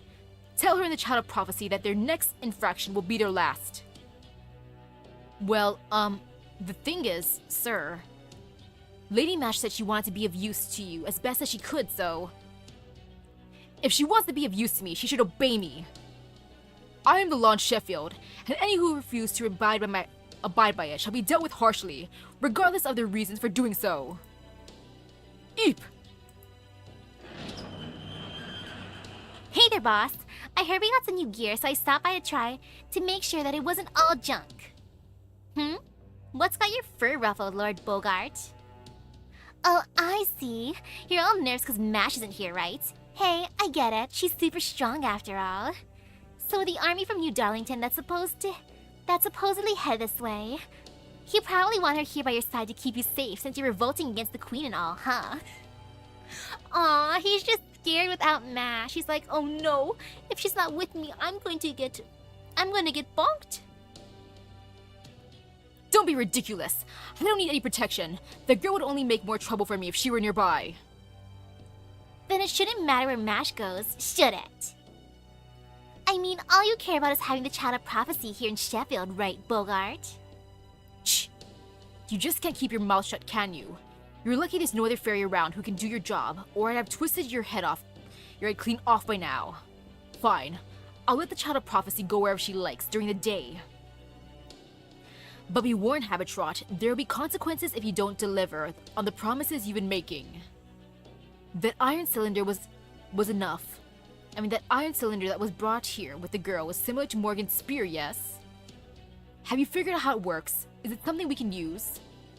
I still have no idea how it works, but I think I can at least get it to fire. I'm not sure if that's how it's meant to be used though. Plus, just touching it makes me feel sick. Whatever that thing is, I don't think it's even supposed to exist. I can't imagine why Mash had something like that. Whatever it is, it really, really doesn't suit her at all. True. She has yet to even mention it. I suspect she's subconsciously avoiding it, running from it even. Huh. That's pretty sharp, at least for you, Lord Bogart. It's nice to hear you voice an honest opinion I agree with for once. Never mind the Child of Prophecy. Can we use that thing as a weapon? Yeah, pretty much. I mean, it is a cannon and all. Do you know what a cannon is? No? It's a thing with a chamber that you pack with magical energy ammo. Then you compress and burn what's inside the chamber until something comes out.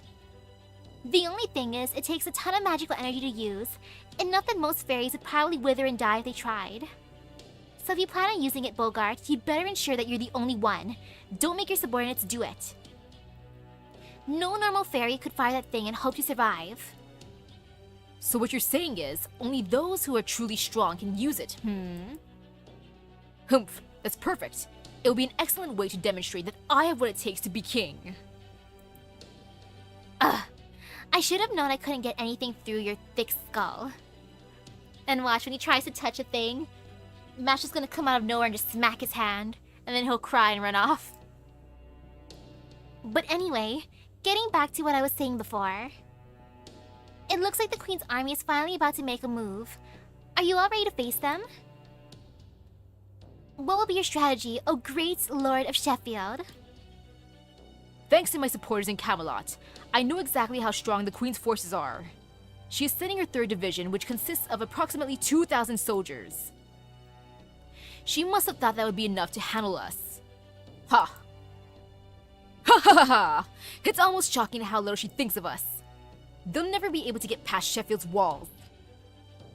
Her ramparts are made from strips of the world's tree bark. The world tree's bark. They won't be easily destroyed. We have nothing to fear from the Queen's army without the Tamlin. And with Nocturai moving south, she can't afford to send more than 1 division. All we have to do is wait 7 days for them to wear themselves out against the ramparts. Once we've held the castle for 7 days, the Queen's 3rd Division will have spent its strength. Then my elite soldiers and I will only release our pent-up anger from the siege. So you do have a path to victory in mind. Guess I was worried for nothing then. Then have you told Mash this place is gonna turn into a battleground in a few days? What I am saying, of course, you have. She's as strong as a Tamlin after all. No, I haven't, and I won't. How many times must I tell you there's no need for that? All the Child of Prophecy needs to do is boost my soldiers' morale. Anything else would only get in my way. Make sure you keep your mouth shut, Habitrot. The girl's a decoration, nothing more. Sure, just a decoration.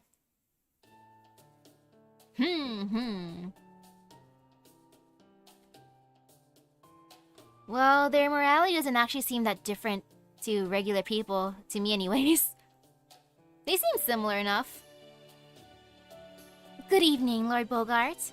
It's so nice of you to visit me again.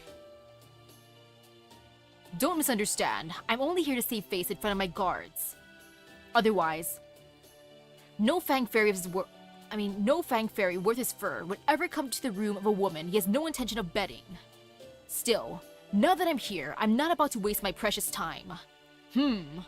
Let's discuss the Child of Prophecy tonight.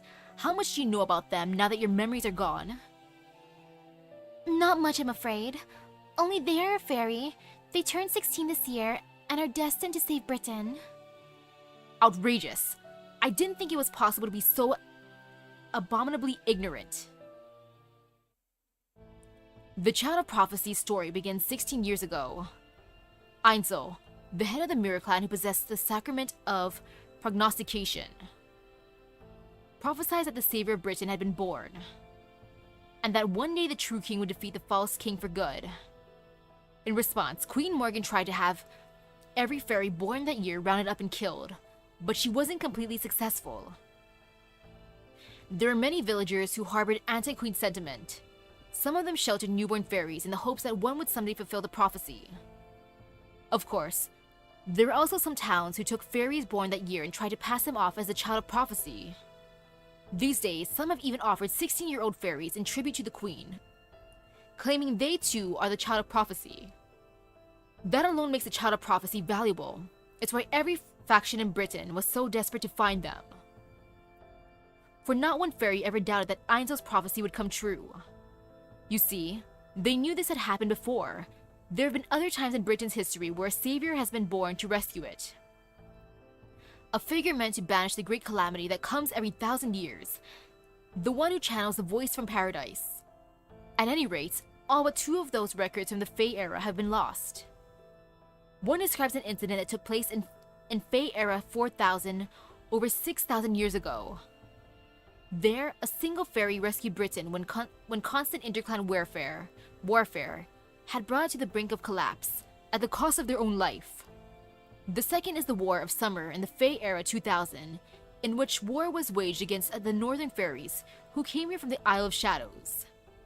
In that war, Queen Mob's army of human soldiers wielding iron weapons nearly succeeded in eradicating our ancestors. But then a single fairy stepped in to mediate between the 2 camps, which led to the creation of the 6 clans we have today. The savior's name was Aisk, meaning ash tree. After ending the clan wars, she was buried in the remains of Orkney, at the northernmost end of Britain. Humph! The ignorant low-class fairies may believe that the child of prophecy is supposed to be the savior reborn, but not me. No matter how many times she may have saved Britain before, she's still lost. The calamity still exists. That alone is proof that she does not deserve to be called anyone's savior.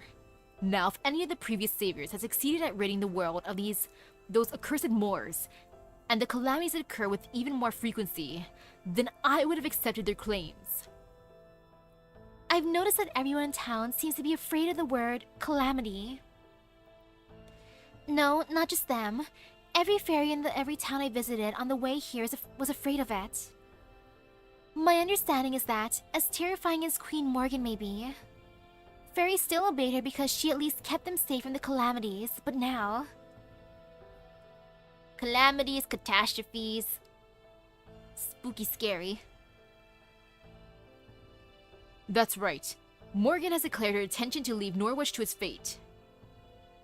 This was her second grave error, after appointing Tristan as a Tamlin.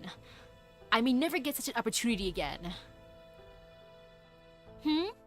You're happy about this, Lord Bogart? You can't rally soldiers without a cause for them to believe in.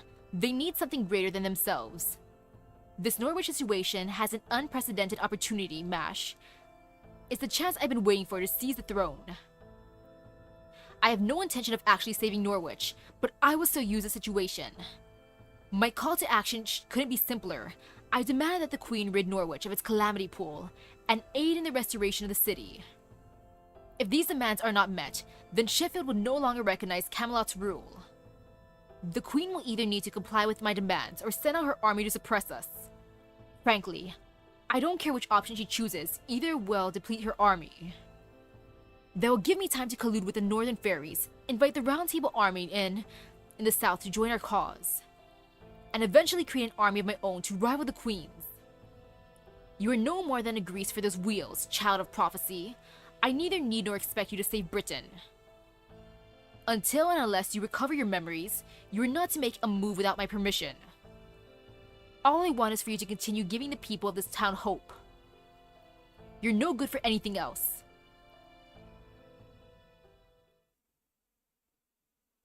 It's okay, Mash.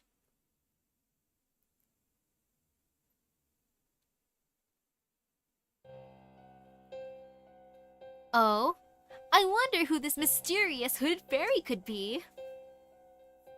That's the whole situation in Sheffield. Bogart and 3,000 soldiers, 2,000 in his fairy militia, and 300 humans. He's also gathering more forces even as we speak, so you'll probably want to make your move soon. Well, Bogart seems like he's good at rallying troops and planning things out. So it would seem. Damn it. The Queen only authorized Sheffield to assemble soldiers as a deterrent against the Northern Fairies.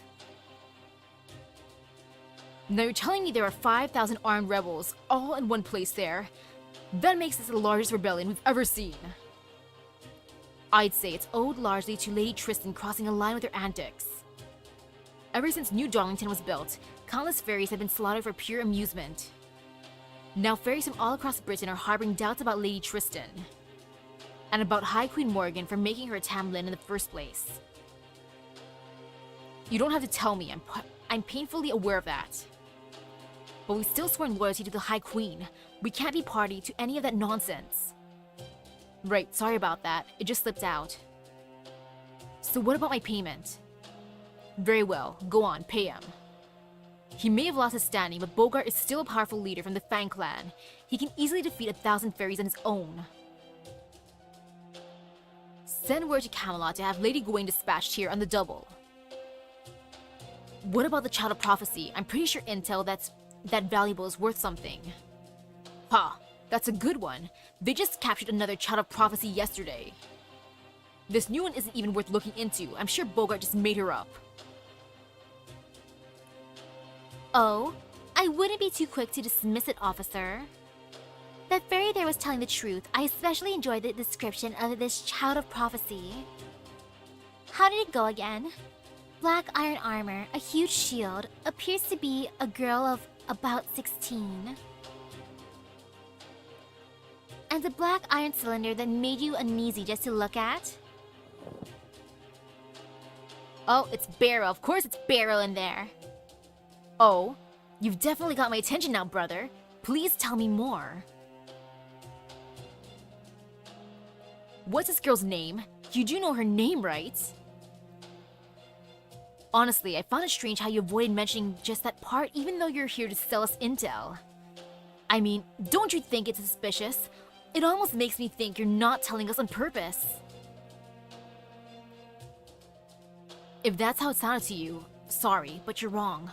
I didn't say it because I don't know. Now, if you're not going to pay me anymore, I'll just be on my way. I want to get back to the south by tomorrow. Hey now, why the rush? You came all this way after all. Come on, chat a spell with us. Don't worry, Winky. I'm sure it'll all come back to you soon enough. It's written all over your face. He could have just said Anise. Yeah, her name is Anise.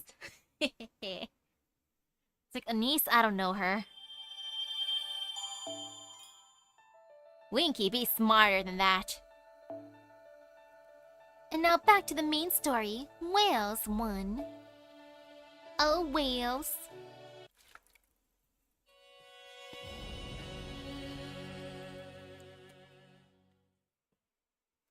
And yummy water.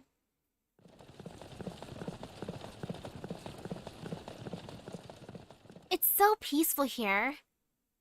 How long until we get to Wales? Are we there yet? Well, we're taking the scenic route instead of the main roads, so as not to stand out. So at this pace, I say we'll get there tonight, as long as we don't run into any trouble. Is something wrong, Artoria? You've been weirdly quiet for a while now. I didn't want to say anything because I didn't want to make Misaki nervous, but... I've been getting a really bad feeling, like someone's been watching us all this time. I also get the feeling that the carriage is going to flip over in about 5 seconds. Ha ha ha, don't be silly. I'm Red Rabbit, the most elegant wind-like fey horse around. I would never let a carriage I was drawing to tip over, especially with passengers in with a snort. What is it? Are we under attack? Everyone, get out of the carriage! Hang on, we ain't under attack. The carriage just ran over something, that is all. What happened, Red Horse? Are the roads that bad out here? No, it's just, I'm sorry, I was writing a poem while gazing up at the sky. As one does when you're drawing a carriage, I guess. It's like, oh yes, I'm gonna stare at the sky, write a poem while leading you guys to your doom. As one do, ha ha ha. Well, if Beryl goes to see MASH before us, She's just gonna beat him up if he tries touching her as one do. Cause Mash is the greatest. Her instincts are amazing.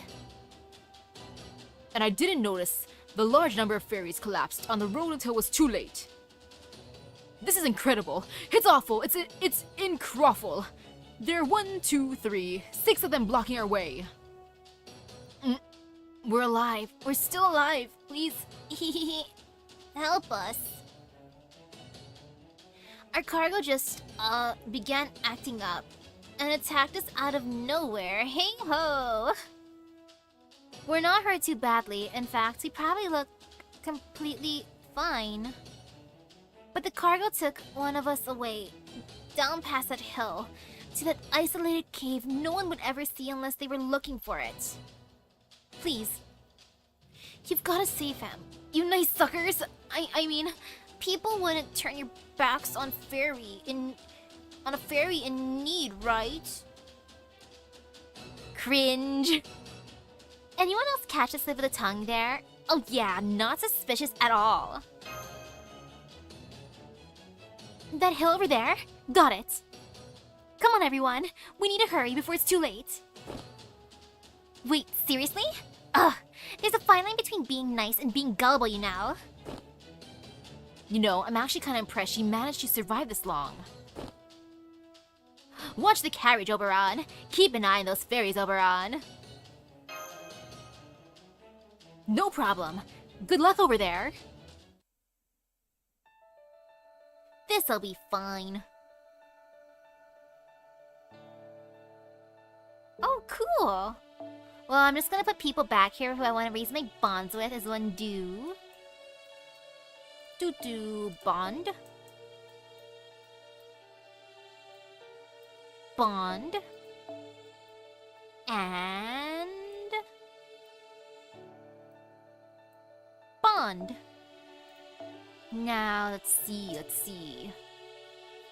Well, I either want NP game because that's one of my favorites. But at the same time, I also think that bonding is good because bond. Oh, I could use my own people too if I want to. Ooh, decisions. Very, very debatable. And now I'm just slowly scrolling. There's that craft essence. That's a fun one. And now bond. Actually, no. There's bond. Sorry, Nobu, but bond. Wonderful, lovely. And I'm just gonna keep them in the front. Yeah, he has an alter ego, not a saber.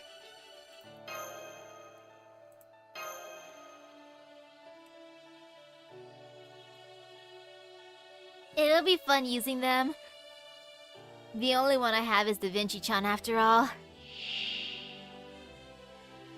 NFF. Wow.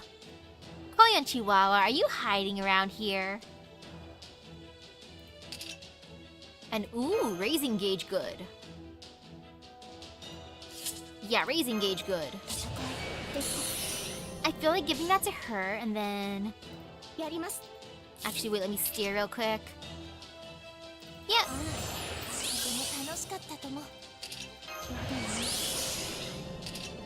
Ah, that was not enough. Oh well. Still fine. And I just feel like attacking that lizard because it looks poisonous. Scary lizard.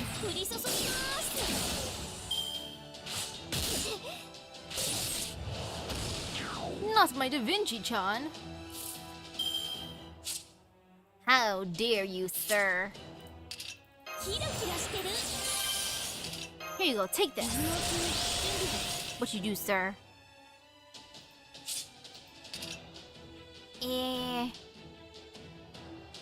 Nah. You don't need that right now, my dude. This'll be fine. And wait, I want to raise your gauge a bit, so let's go after the cat. There.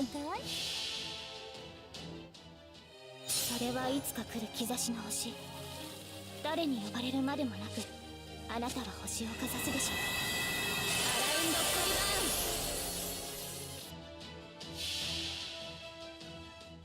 どんな嵐であろうとも、どんな未来が待とうとも、これを突破するのが私たちの課題なのさ。ボンビアージュ、また会おう、諸君。 Great job, Da Vinci-chan.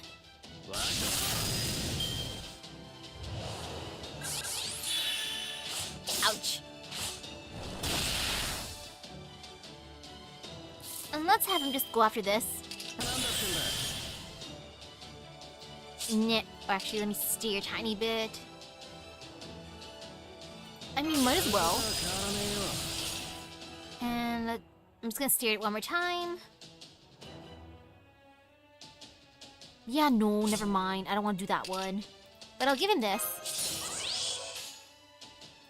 Just because I want his NP strength to be extra epic. Now go, Gramps, go! そこに至るはあまたの研鑽。気づきに気づいた刀塚。縁起をもって宿業を断つ。八重垣作るは千字の刃。散った成仏していきな。 Oh, Gramps, you're so cool. Oh, I did not realize the giant was like that. My bad. I was not looking at his skill. Oopsies, I should have went to the lizard. That's what I get. Yeah, understandable. Oops. Slightly embarrassing. But you know what's all good? I'm just gonna beat up the lizard real quick. もちろん、いやもちろん。オッケー。ここでまっすぐ弾けて。芸術 Let me bully you, giant. There. You guys have no empathy.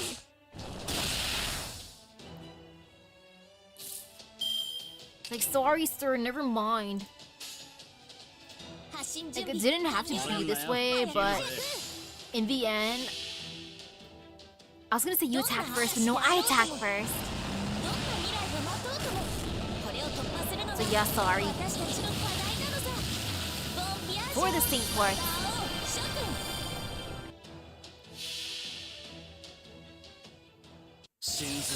It's so weird just using a fully arts team. Such a strange feeling.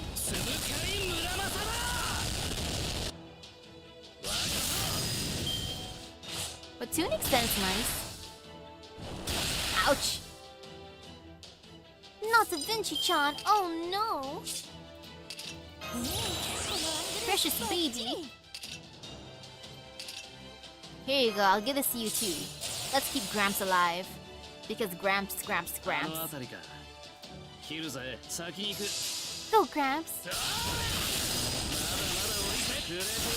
Look at you being awesome, Gramps. And it must hurt like crazy. The giant's just being hit in the knee multiple times. I bet that's painful as heck. He just doesn't want to admit the pain. Like, it's okay, it's understandable, he's just shy. And I just feel like using Castoria because she's gonna defeat him soon. And he's almost down, come on, got this. Great job. Child of prophecy for the win. See, look at how strong she is. Woohoo, level 9.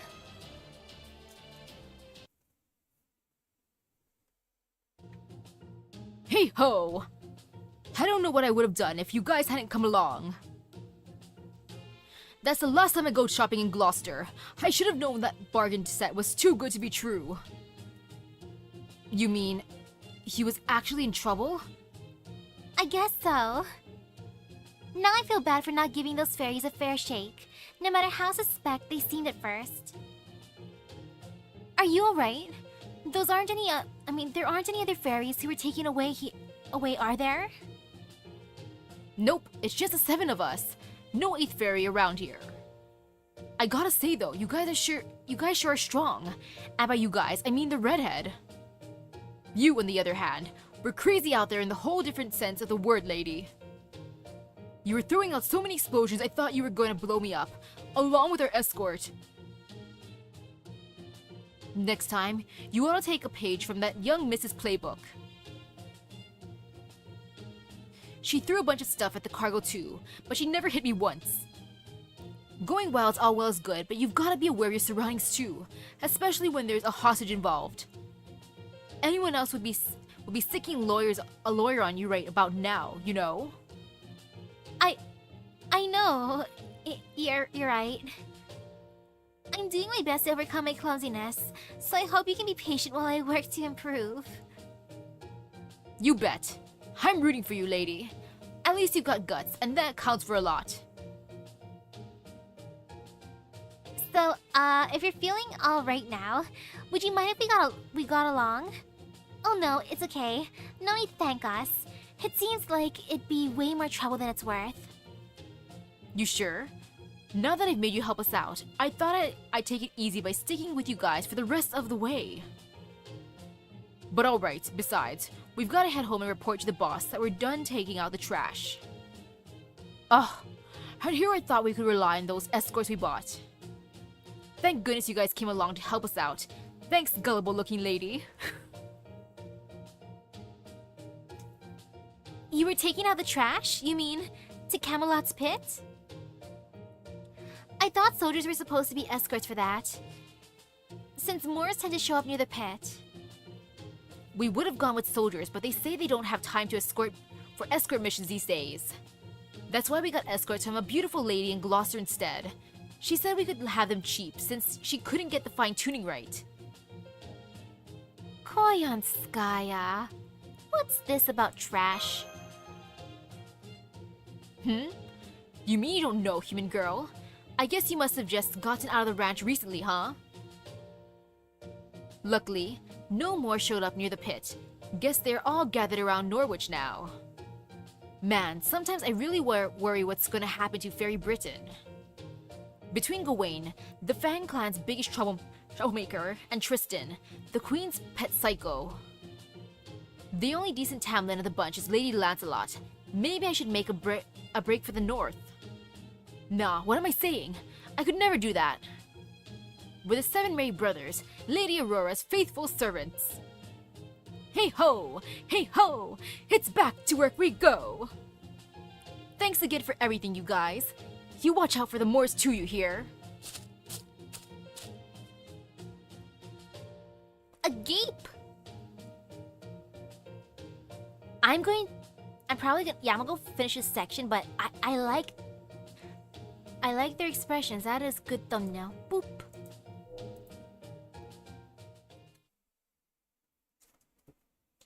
I see.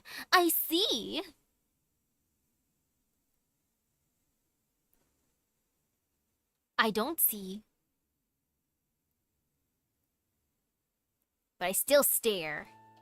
For the record, it's not my fault we didn't get there today. It's all on Artoria for dragging us into yet another rescue. You do understand that, right? Also, do you naturally attract trouble, Misaki? Are you just unlucky like that? Now that you mention it, no, I wouldn't say that. Now that you mention it... This did help me get my bearings in terms of using my blade and all. Fairy Britain isn't like the other Lost Belts I've seen so far. I finally figured out how tough my blade needs to be.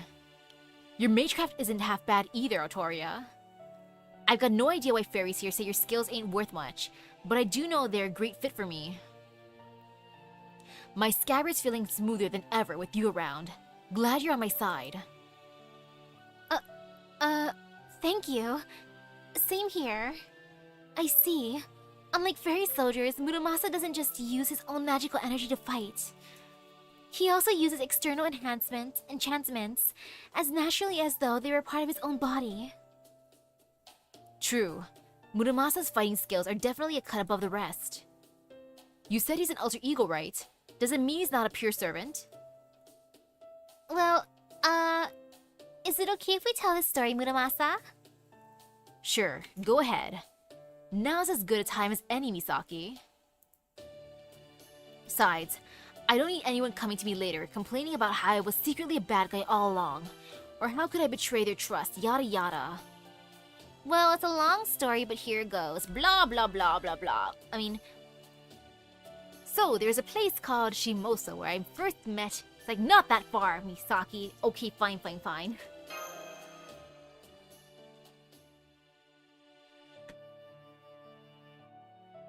So, he's a servant mixture this foreign god made? And he's actually been fighting against Misaki and Chaldea up until now? Basically. Especially in Olympus when he pulled off something really crazy right at the end. In fact, Muramasa, that reminds me, you were strong enough to cut Atlas's spirit origin in half. Yet you failed to assassinate Queen Morgan and some other fairy handed your ass to you. Can you explain to me how that works? Because I don't get it. Nothing special to it. I'm just an alter ego who's optimized for killing gods. And that's only because the foreign god imbued me with divine spirits who are good at that sort of thing. Apparently, one of them's a blind god of war who was responsible for Ragnarok, the twilight of the gods. The other's, well, kind of a wish fulfillment of mine. Don't ask. My point is, I'm not exceptionally strong or anything. I just don't have to use magical energy to kill gods. So Olympus was perfect for me, and Scandinavia? Well, Scandinavia would have been rough. You can figure out why. Skahakskadi, I think she was called. If this alter ego version of me had met her, I might have flown into a genuine rage. I know the blind god of war would have had words to say about her of all gods being fooled. Anyway, there you have it. I'm pretty useful when I'm up against divine spirits, or in worlds where divine spirits are calling the shots. So you're really strong when facing gods, huh? So if you're strong against gods, that must also mean... First one. So you're really strong when facing gods, huh? Now I see. I had a feeling that was the case, but you just helped me clarify it, Muramasa. The land of the Fae has no concept of religion, which means... Yup, there are no gods in Britain. Though I have no idea how this world ended up like that. It's that peculiar. The whole world is ruled by fairies, but there ain't a trace of gods, the greatest mystics ever anywhere. Well, that only makes sense, don't you think? I mean, it's only humans who desire gods. Fairies can do anything they want on their own, so they don't have to rely on a higher power for help. So of course the society isn't going to think up gods. You know, that is a good point. I'll have to write all this down later in my next message to Chaldea. I wonder what Holmes is gonna have to say about it. I, don't know much about these god things either, so I can't speak to that. Well, Artoria, would you like to hear about the gotcha gods? The ones that I pray to? They take money offerings. And they don't always provide me with blessings, but it's okay. But you are still Misaki's enemy, right? I'm glad you're here helping us now, but, are you really comfortable working alongside your enemy? You don't have to worry about that, Artoria. It's like I told you back in Gloucester. Now that you saved me, I'm gonna stick with you, child of prophecy. It's easier for me that way. I ain't usually one to find fault with my own work, but at least this one's a job I can finally get behind. So you're not fully on board with the foreign god's job then? Are you freaking kidding me? Hell no! Damn thing's a pain in the ass. Even now, I still have no idea what the hell the foreign god even is. She just summoned me without asking, mixed some divine spirits into me without asking, and forced a bunch of work I never asked to be a part of on me. I've always been a maker of weapons, so I know my hands weren't the cleanest to begin with. But at least when I was alive, I could swear to the Buddha that I'd never went down the wrong path. Of course, now that I've got some other things mixed in me, I don't have a right or wrong path anymore. So if nothing else, I'm gonna make sure I do good work on any job I take on. It's the least I can do as Muramasa. That's... very... you. Then does that mean you've taken on the job of helping Artoria now? That's very you. Yes, indeed, Gramps. Yup. Least, I would be if I was still my original heroic spirit. That ain't exactly the case now, but I can still be fairly useful. I see. In that case, we'll be happy to work with you. We could use all the help we can get now, especially from a heroic spirit we're already acquainted with. Once again, even if it's only in this last bout, I'm glad we're on the same side, Senji Muramasa. Thanks. Since I'm setting the price for this job myself, I'll be helping out any way I can. Anyway, on a different note, I don't really want to ask this, but as much as I dislike the guy, he was still a colleague though. How did Limbo's final moments go? Well, he's in a jar. Right now, he's in a jar stuck at a beach somewhere. Those are his final moments. He went out a coward. He kicked and screamed until the end. He got what's coming to him. Now he lives in the jar. I love it. I see. Alright, I'm gonna pretend I didn't hear that and just go to bed. Muramasa, Gramps is like, why does Misaki keep mentioning a jar? Is anyone awake? They're not, are they? No, they're all sleeping soundly. I'll take that as a good sign. I'm pretty sleepy too, but I have to stand guard. No shady-looking things nearby, check. No Moors nearby, check. Don't you worry, everyone. I'll make sure Artoria stays safe. Zzz. Good night, mysterious being. When I think of people who care about Artoria, I'm just thinking of Merlin. Merlin disguising himself as a bush, following us from afar. It's like, I swear we've seen that bush 5 minutes ago. Like, must be overthinking things. Do. I need more bonds. I can't resist the bonds. Yeah, I can't resist the bonds. Must bring up more bonds. No need for those other craft essences. Not for now, anyways. Bond. I scrolled past it. Bond. Okay, all good. Let's go. Boop. Perfect. 112 out of 112. Look at those mysterious black orbs. I want to eat them. We're here! Welcome to my domain, the Autumn Woods of Wales. I can see where it gets its name. Warm-colored leaves everywhere. Doesn't look like there are any towns or villages here. I can see where it gets its name.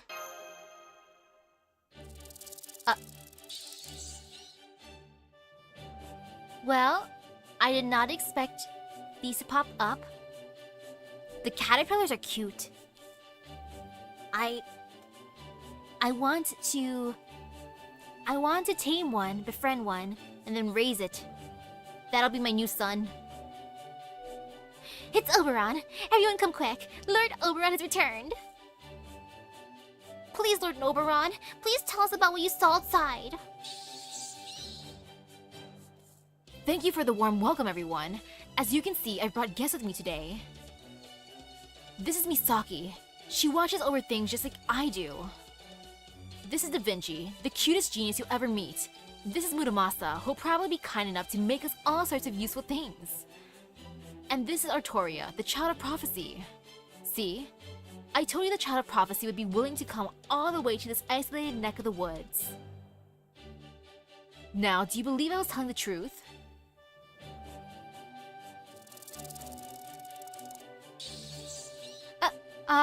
What do I do, Oberon? You don't have to do anything. They're just glad you're there. Oh, but don't try to hug them, no matter how cute they are. But why not? They're not used to being touched, especially by outside fairies. These fairies are straight out of a picture book. Now this is what I imagine the land of fairies would be like. Come on, fairies are fairies, right? I don't see anything special about. Touch. Please, please, make me a helmet. I want to be a soldier, Well, I guess they are a little different. I can't tell what it's saying, but... What is it, little guy? You want a helmet that fits you? Yeah, alright. Anything made for humans obviously won't fit you at all. Hey, Oberon, mind if I set up a workbench somewhere? Be my guest. Oh, but be sure to stick to leaves and twigs for your materials if you don't mind.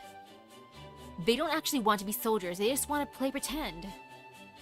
I got it, don't worry. I'm not gonna make anything real.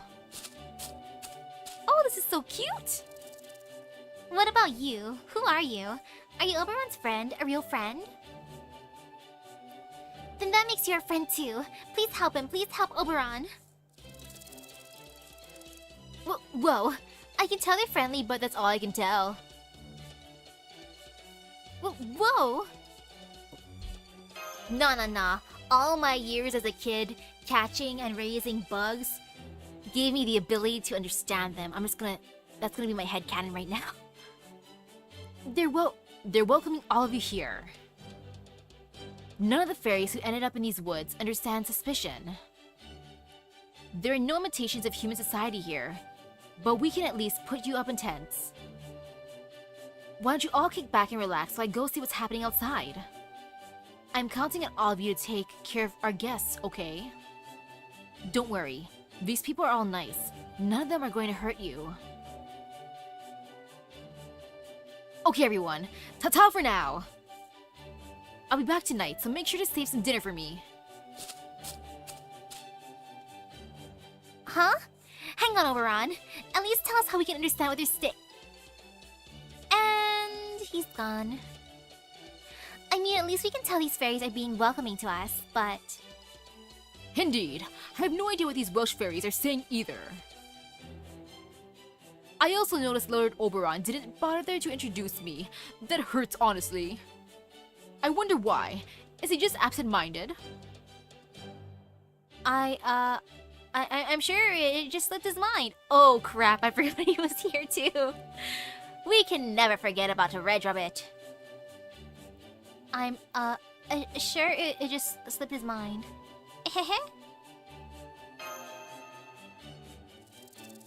Are you hungry? Are you hungry? If you're like Lord Oberon, you must get hungry too, right? We'll feed you. Welsh chestnuts are yummy. Ooh, I love chestnuts. They say they're going to feed us, and with chestnuts no less. That's amazing! Talk about a forbidden treat. You can almost never find sweets in the South thanks to the restrictions, but here, we have a loophole. Restrictions? Forbidden? Oh yeah, Mike said that only the upper-class fairies have access to confectionaries. Oh, that sucks! That means in this land, I'd have to be upper class if I want to fulfill my urges for like, candy, boba, sweets in general. Oh no! Apparently, the queen forbade processing fruits and such, so sugar is hard to come by here. Morgan, I did not really have a reason to go after you until now. Now I have a reason. Lady Aurora once gave me a bite of some kind of dark-colored bar. But honestly, I prefer carrots. They have much more natural sweetness. This way. Tell us about Oberon. Looks like the dining table's over that way. I still can't tell what they're saying, but if they're going to treat us, who are we to say no? Good point. Sounds good to me. I haven't had a treat in a long time. Nom nom nom nom nom. That meal was delicious. What she said. It sure was. Those are the most gorgeous grapes I've ever seen by far. But the chestnuts... I was looking forward to the chestnuts. Excuse you, giving me grapes? I'll eat them. I'm imagining they're cotton candy grapes, the one grapes that I actually like. Yummy, yummy. I would have to steal the sweets and barrel in that case. If you were trying to tease me like that. Like, I don't care if he was eating it first. It's like, sure, you can lick the candy, but nah, I'll still steal it. I'll wash it first. I'm petty enough for that. Once my dad ate some of my candy, and I was so petty at that point. This was like in elementary school. I told him to spit it out. He did. And then I washed it in the sink, and then I ate it afterwards. I'm petty enough for that. And not only that, these fruits even have mystics in them. That was a great way for servants to recover magical energy. Maybe I should take a few of this for the road, or send some to homes as a souvenir. Chomp chomp, eating pears in a single bite. There's still an extra plate left out. Is that for Oberon? Should we leave it for him? They're here. The black dogs are here. Run hide. You snooze, you lose. Huh? That's weird. Why they all run up the trees and hide in hollows all of a sudden? Chomp. I see some black dogs over there, Chomp. So they're probably trying to hide. Chomp, chomp, chomp. Oh my gosh, come on. We have to get rid of them. It's the least we can do to pay them back for this feast. I was just, Chomp, thinking about the same thing. Chomp, chomp. The black dogs are terrifying, but these poor fairies have no ways of fighting back. Chomp, chomp, chomp, chomp, chomp. But we're not going to let anything happen to them now that we're here. Come on, everyone. Let's show these dogs are no match for a hare. Chomp, chomp. Are you sure you're not actually a servant? Is this one of those human history convergence things?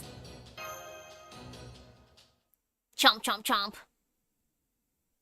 Yummy. I want some fruits now. Fruits sound good. Though, I know I'll get fruits for sure on the weekend. I just gotta be patient. Hoo hoo hoo. And oh, these are actually pretty strong. I'm gonna save the attack up for later. But I'm just gonna bonk normally for now. Except for one noble phantasm, yes indeed.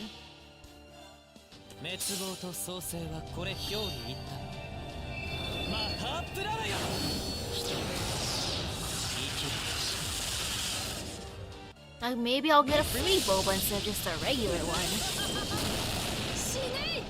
As in my usual milk tea with brown sugar and cheese foam. Yummy, yummy. And here you go, my boy. You're suffering, my dude. Be healthy, please. Please and thank you. Except I want to bonk like this too. Hoo hoo hoo. Oh, very good.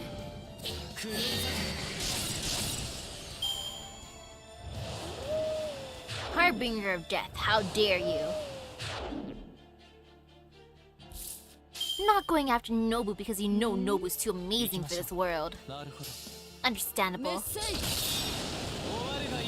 Now go get him, Arjuna. I believe in you.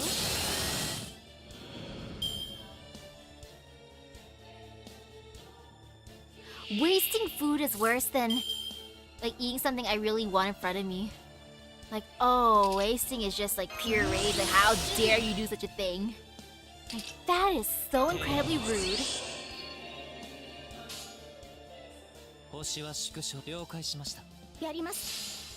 Especially if it's something like, come on.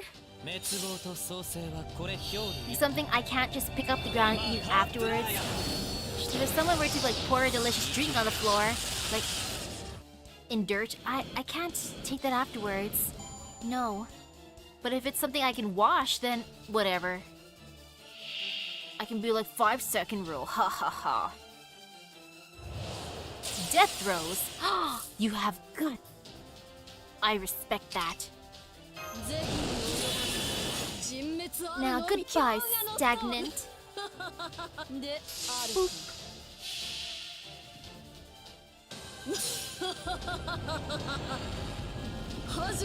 Go get him, Nobu.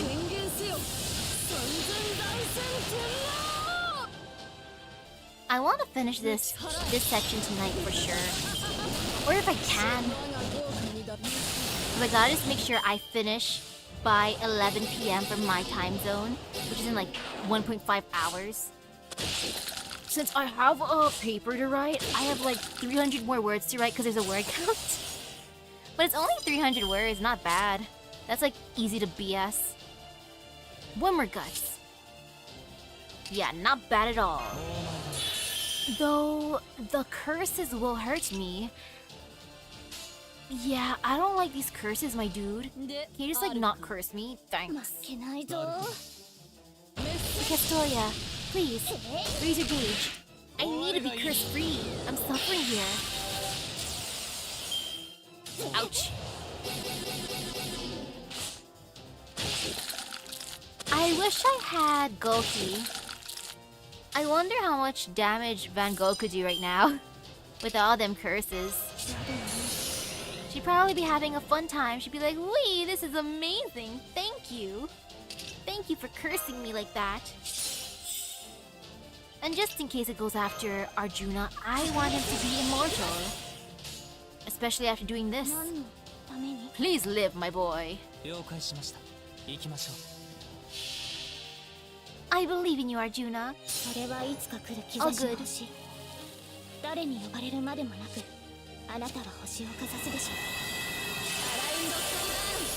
Also, I'm happy I did eat something before this.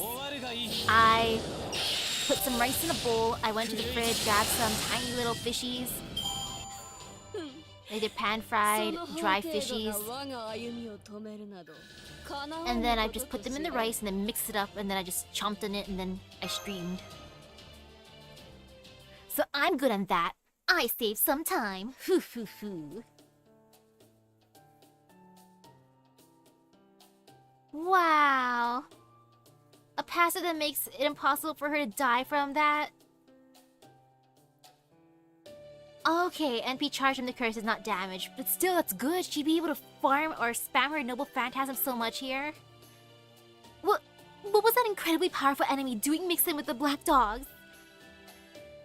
Probably just some fairy. They bit who went mad from the excruciating pain.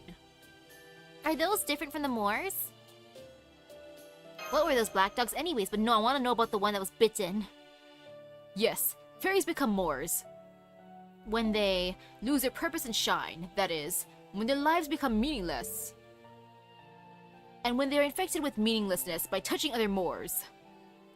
But fairies have become so focused on their purpose that they lose sight of themselves, produce endless magical energy to the point they're no longer able to maintain their forms. I guess you could say their fairies gone bad.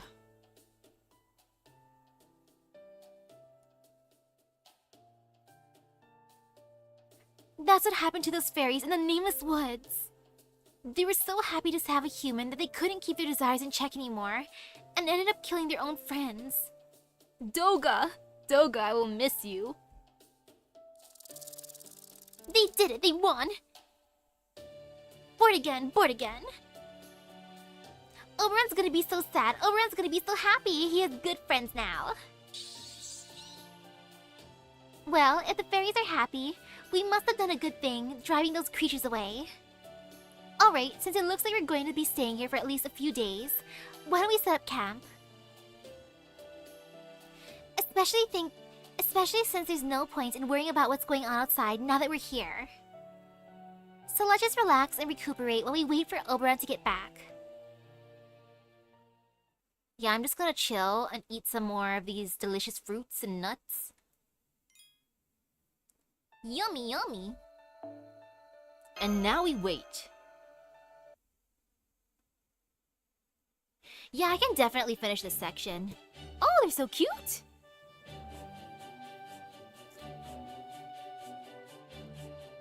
I want to befriend a caterpillar. After dinner. You know, there's something I've been wondering about for a while now. How do fairy families work? I saw plenty of siblings in Salisbury, but I didn't see anyone who looked like a parent or a child. My parent and child. Well, of course you didn't. Fairies come into existence independently of anyone else. The only siblings we have are when multiple fairies with similar attributes decide to call each other that. Or when they've all decided to stick together from the time they manifest. Like the 7 fairies we saw yesterday. That's just how fairies live their lives. Okay, then what about children? They say Talon Tristan is supposed to be Morgan's daughter, right? So how does that work? Tristan, Morgan's daughter? Good one. No, that just means she's the queen's successor. I guess in human terms, we'd say that Queen Morgan adopted Tristan. The only children in the fairy world are the next versions of you born after you die. Let's see. Okay, for example, let's say we have Spinner Fairy A here. Spinner Fairy A lives for 100 years and goes to sleep having fulfilled their purpose. But that doesn't mean the spinner profession or that fairy's way of life disappeared from Britain. So right after Spinner Fairy A dies, Spinner Fairy B is born. Fairies refer to this relationship as predecessor and current generation. I see. So then, does the current generation inherit anything from their predecessor? Things like genes, lineages, records, names, or some other kind of property a human would pass on to their kids? Not really. Like I said, fairies are born on their own, so they don't have any connections like that. Reminds me of how fairies are born inside of that Sugar Apple Fairy series. That goes for predecessors and current generation fairies too. Powerful fairies can hold on to their records. Memories may be better here, but in general, the next generation is a completely blank slate. However, since the current generation has the same role, their abilities and appearance do resemble their predecessors to some extent. That's how the Spinner Fairy knows that they're a Spinner Fairy, no matter where or when they're born. There are also times when a fairy who resembles the current generation is born, while the current generation is still alive. It's rare, but when it does happen, the new fairies are treated as the current generation's son or daughter. This is also why fairies who use magecraft are sometimes referred to as Morgan's daughters. Here in Britain, Queen Morgan used to be the only one who could use magecraft, or who used magecraft. But now we have Tristan, who was given magecraft and named her successor, and Artoria, who was born using it. From the fairy's perspective, both are the same type as the queen, hence Morgan's daughters. I see. So that's why Tamlin hates the Child of Prophecy so much. But because the rumor that I'm Queen Morgan's daughter. Not exactly, Artoria. It's not using magecraft that makes you Morgan's daughter. It's that fairies who use magecraft can become Fairy Britain's king, at least I think so. That's the whole reason Morgan gave Tristan magecraft. It's her way of saying, you will be the next king, rule over Britain as you see fit. I expect that was her way of trying to derail the prophecy to make sure the Child of Prophecy wouldn't take her throne. But then you and your natural magecraft showed up, and now Morgan, or rather Tristan, is all, what's the real one doing here? That's probably why she went to pieces at the auction house. She couldn't handle the terror. You think so? I didn't think I was scaring her that much. I do, yes. Anyway, a confrontation with Tristan is pretty much inevitable. But don't worry, just relax and take it one step at a time. The fact that you use magecraft proves that you're the Child of Prophecy, and that you're destined to defeat the Queen. No matter how powerful Morgan may be, or how formidable the Tamlin are, as long as you're the Child of Prophecy, you'll be Britain's savior. Just do what needs to be done, and the prophecy will be fulfilled. We're just here to help you. As long as you're around, Britain can, and more importantly, will be saved. Even if some of us end up dropping out along the way.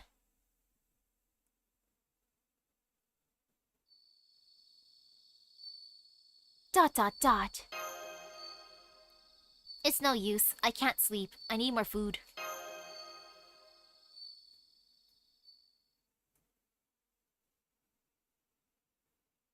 Even more dot dot dot. I see no food. Too much on your mind to sleep? Well, there's no need to stand. Here, have a seat. I saw you when I was heading out to gather intel. Mind if I sit next to you? Great. Don't mind if I do then. Say, here's an idea. Maybe you'd feel better if you told me your story so far. I'm sure you have a lot to say about everything you've seen and done before you came here. Story time. I see. So that's the journey you, Chaldea has been on. Earth's future. Humanity's existence. Your survivor's guilt over the other lost spells you've been to. No wonder you can't sleep, especially given what you told me earlier. You're feeling guilty about the Child of Prophecy. Or maybe it's not guilt so much as alienation? Artoria's about to spill a lot of blood, but that has nothing to do with you. That's been your role up until now, and you've kept fighting even when it was hard. But you've never had a choice, did you? Responsibility for it all rested entirely on your shoulders. Not here, though. Here, you have to put it all on Artoria's shoulders. And now you don't know what to do with these feelings. You might even be feeling like a coward here. Since you can't forget that you have no intention of saving Fairy Britain. You may be right. You're more concerned about finding your lost companion. If something happened to Mash, you could never forgive yourself, right? Surprised I can tell all that? You're trying not to let it show, of course, but I can still see. I like how Oberon's giving me a therapy session. But look at it this way. Let's say, hypothetically, Mash were to go out into the town alone and die in an accident. Would that be your fault? Is keeping her safe from all harm, all the time, your responsibility 24/7? Yes. No, of course not. That's not concern for a friend. That's more of a savior complex. Mash is her own person, and people are responsible for their own lives and choices. Okay, you're right. If you really respect her as an equal, then you should be trusting her, not worrying about her. Piling more responsibility on your shoulders isn't going to help anyone, especially if you're so weighed down that you can't act quickly when you really need to. Still, based on what you told me of your journey so far, it sounds like your heart doesn't have anywhere else left to go. I'm pretty sure you used to be a lot lighter on your feet. The kind of person who lived her life how she wanted. Am I wrong? What do you mean?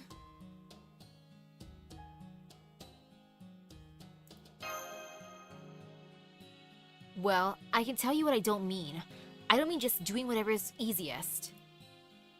I'd say living life how you like means finding what suits you. Finding what it is you want more than anything.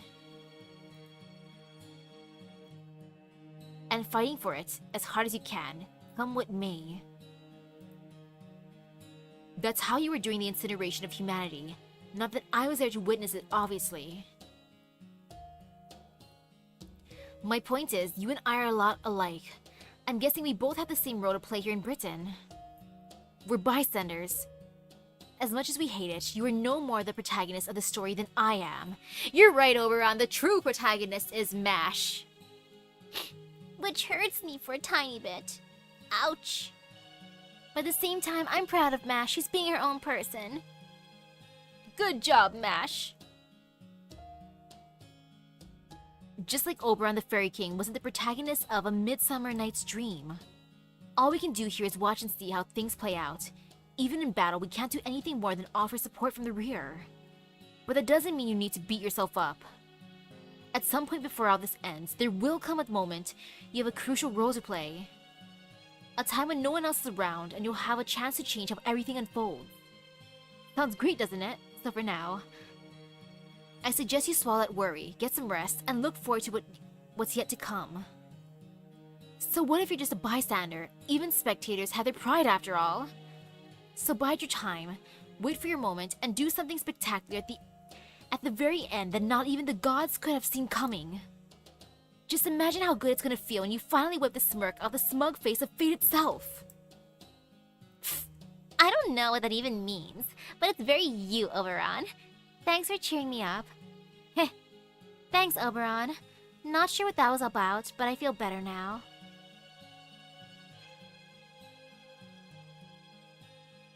Like, I don't know what that means, but that's very you. Thank you, Oberon. Thank you, thank you.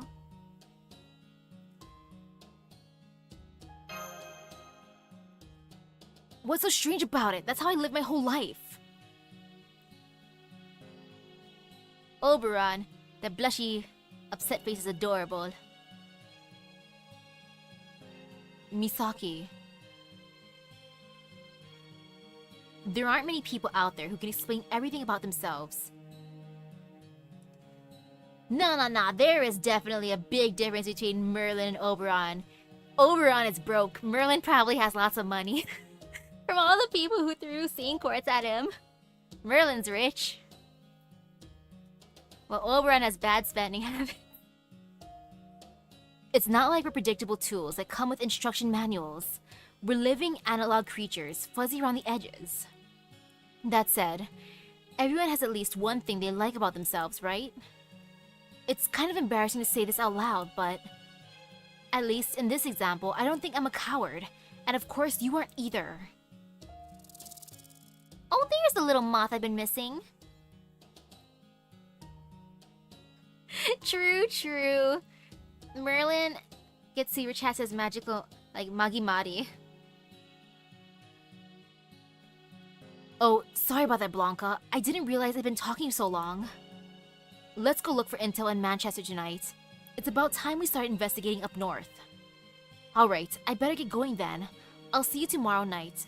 I don't want to be the only one left out of the dinner fun, after all. Wait. What is it you want, Oberon? To defeat Morgan, of course. I might not be a fighter myself, but that is why I was summoned here. Morgan's a queen. She must be rich. I need the money. You're not talking about for humanity's sake or anything like that? Oh, now I see. Well, damn, this is kind of embarrassing, but I guess I can't dodge the question after the big speech I just gave. I'm looking for Titania. Remember, Oberon's queen from A Midsummer Night's Dream? Titania, the fairy queen. The only one that ever loved obstinate Oberon. I'm hoping to see her, if I can. Though of course, I know it's impossible. Titania's a fictional character. She doesn't exist in proper human history. She can only ever exist when within the confines of a story. It's okay, Oberon, even if you can't find your waifu. And oh, I'm fighting a rider and an alter ego. No fear indeed. Yeah, this'll be fine. Now to finish off the night. And then I'll finish my essay. 300 more words. Easy peasy. Lemon squeezy. I'm glad I finished most of it. I was good enough to do that. Spent my lunch break mainly writing. I quickly shoved 3 pieces of pizza in my mouth and then I did some work and... Why are we fighting? What happened? 調子は悪くねえな。 Well, I guess this is my morning exercise. I did not expect to fight like this. Okay, this be fine. Yeah, what's the worst that can happen? No fear. Yeah, I guess it's time for my training arc for real. Sheesh. I gotta read what Gramps has. He scares me. Okay, increase your critical... Yeah, I gotta go after Gramps then, because that scares me. That actually intimidates me, and I don't like that. I don't like the feeling of being intimidated. 悪は Yeah, 剣によ no. って裁かれる No, thank you. 星の灯火は消え諸人は運命を裁かれるマハプララよ帰る Oh, that wasn't bad at all. 破人返上一点視 What 界 a great に training 波 arc. 動を開く破壊せよ三千大戦天光ぬ Goodbye, red hair. I mean, red rabbit. いくよこれだけか妖精がなんだってんだ Oh, Nobu is suffering here. Okay, take this, Nobu. My bad, I did not realize that. ならばこうしましょうぜひに及ばず And ooh, I can just use a Noble Phantasm. I will not resist. I will use a Power Buster. Yeah, resistance is 今 futile. 日が乗ったわなるほど行きましょう Ooh, super duper good luck for getting your Habinyan. 神仏主情が無人のカバン破人返上 It's gonna be fun to summon for later. I'm gonna be so upset if I don't even get one Saber Lily out of that. 狂い Heck, I still gotta summon more for this current friendship banner. And heck, when I do that, maybe I'll get my Saber Lily. Ha ha ha. やることは変わらねえよ I just have to use the power of believing. And if I believe hard enough, dreams really will come true. であるなるほどメッセージ 4.7 million friendship points. Oh, amazing. 誰がいい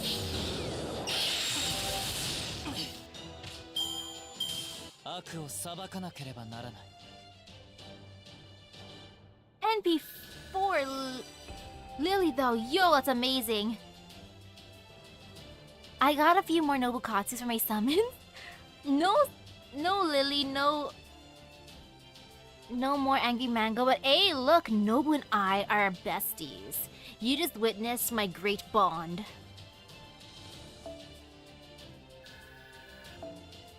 Woohoo! Yo, that training arc was so amazing. Even Nobu loved it. Ow, ow, ow, ow! Ugh, this was supposed to be a light practice about Muramata. Why are you taking it so seriously? Are you a child or something? No, I'm an old man. It's my job to make sure youngsters like you get a proper education at the School of Hard Knocks. That doesn't go for Misaki though. She seems like she's had more than her share of hardship. I gotta admit, Misaki, those quick combat summons of yours are really something. Makes me think I'd better be off. I'd be better off keeping you safe instead of mixing it up myself. If you play your cards right, you might even be able to beat the Tamlin. I believe in myself, Gramps. Nobu and I will become the bestest of besties eventually. But if I also gotta raise Jason some more. He and I also want to be the bestest of besties. Oh man, so many besties. The Tamlin? Are you sure? You really think so? Oh, Gramps. You bet. If you throw all the servants and magical energy you've got at them, you can definitely take them. You said one of them trounced you before. The next time it'll be your turn. Just make sure you've got a good victory line locked and loaded. Something like, I ain't afraid of no Tamlin. Humph. Your weapons are made of iron, right, Muramasa? Could you let me have some of the material? Sorry, but I'm the only one who can work that. It's basically an advance I'm paying for with magical energy. If you want to use it for yourself, I'd have to make something for you from scratch. And that means we'd have to get some iron from a mine. I think it was Norwich that controls the iron supply around here, right? I see. Then I guess I'll just have to track some down somewhere. And after I came up with a great plan, a plan to defeat Gawain too. Oh, am I seeing a mean streak in those eyes, girlie? If you got something devious in mind, I'm game to help. No thank you. Just keep laughing it up with Misaki and leave me alone, old-timer. Get out of my face, old man. Looks like someone's going through her rebellious phase. Or maybe she's just... like that? I'm guessing she's actually just really competitive. I'm guessing she's just jealous of our resident grandpa paying attention to me. I like the second one. That one's fun. She's jealous of grandpa liking me. I'm the best grandchild. No, I'm not. I'm just being the child of prophecy.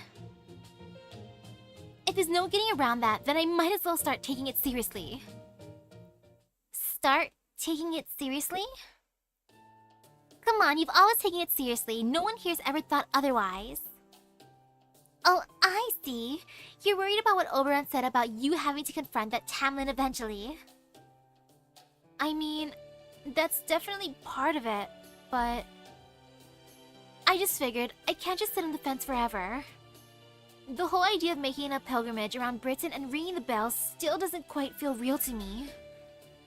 But the fairies we've met so far, including the ones in Gloucester, all had such high hopes for me. And of course, my whole village of Tintagel believed in me enough to raise me and send me out on this pilgrimage in the first place. I'm still worried I might not be able to live up to everyone's expectations. But I thought for the time being, I could at least try to being proud of being called the child of prophecy. Like they say, nothing ventured, nothing gained, right? I mean, I still don't have any specific ventures in mind, but... You know, girlie, for the life of me, I can't tell if you're full of spirit or a shrinking violet. Yeah, you're right. I can't keep wavering forever either.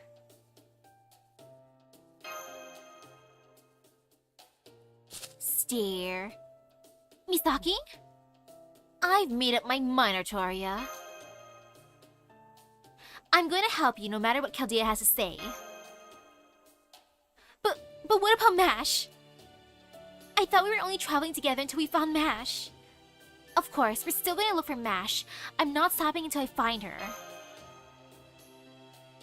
I just want to help the child of prophecy on top of that.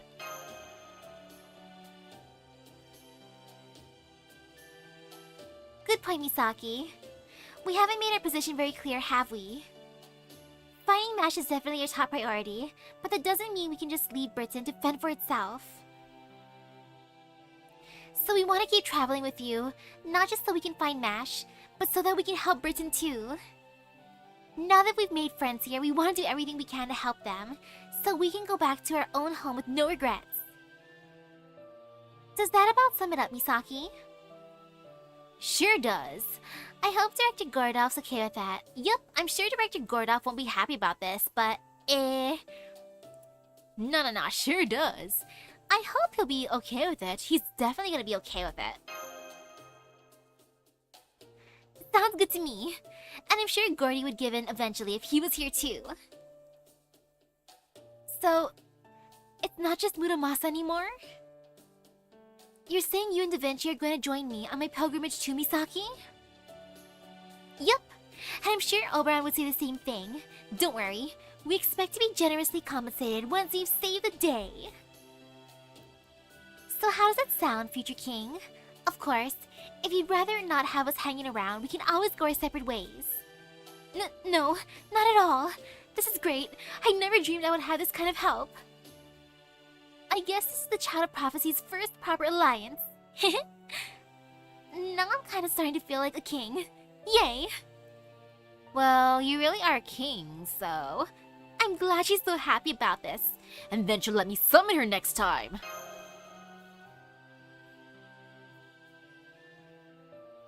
Of course, none of this changes the fact that we don't have any kind of plan. Being separated from Mash in this case isn't too bad because Castoria is very good support. Like, sorry Mash, I love your defense. Your defense is great, but Castoria's invincibility makes up for that. Of course, none of this changes the fact that we still don't have any kind of plan. It's great that you're feeling motivated about being the Child of Prophecy now and all, but what do we actually do about it? Way to bring me crashing back down to reality.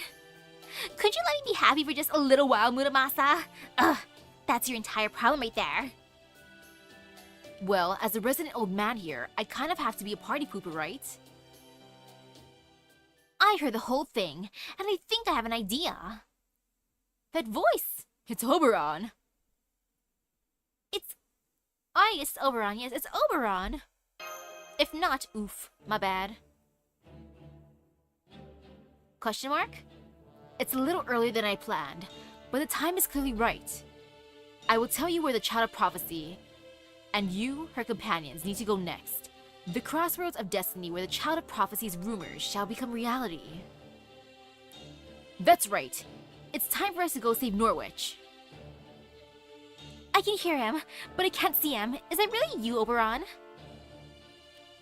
Huh? What do you mean you can't see me? Oh right, of course. Down here, everyone. Oh!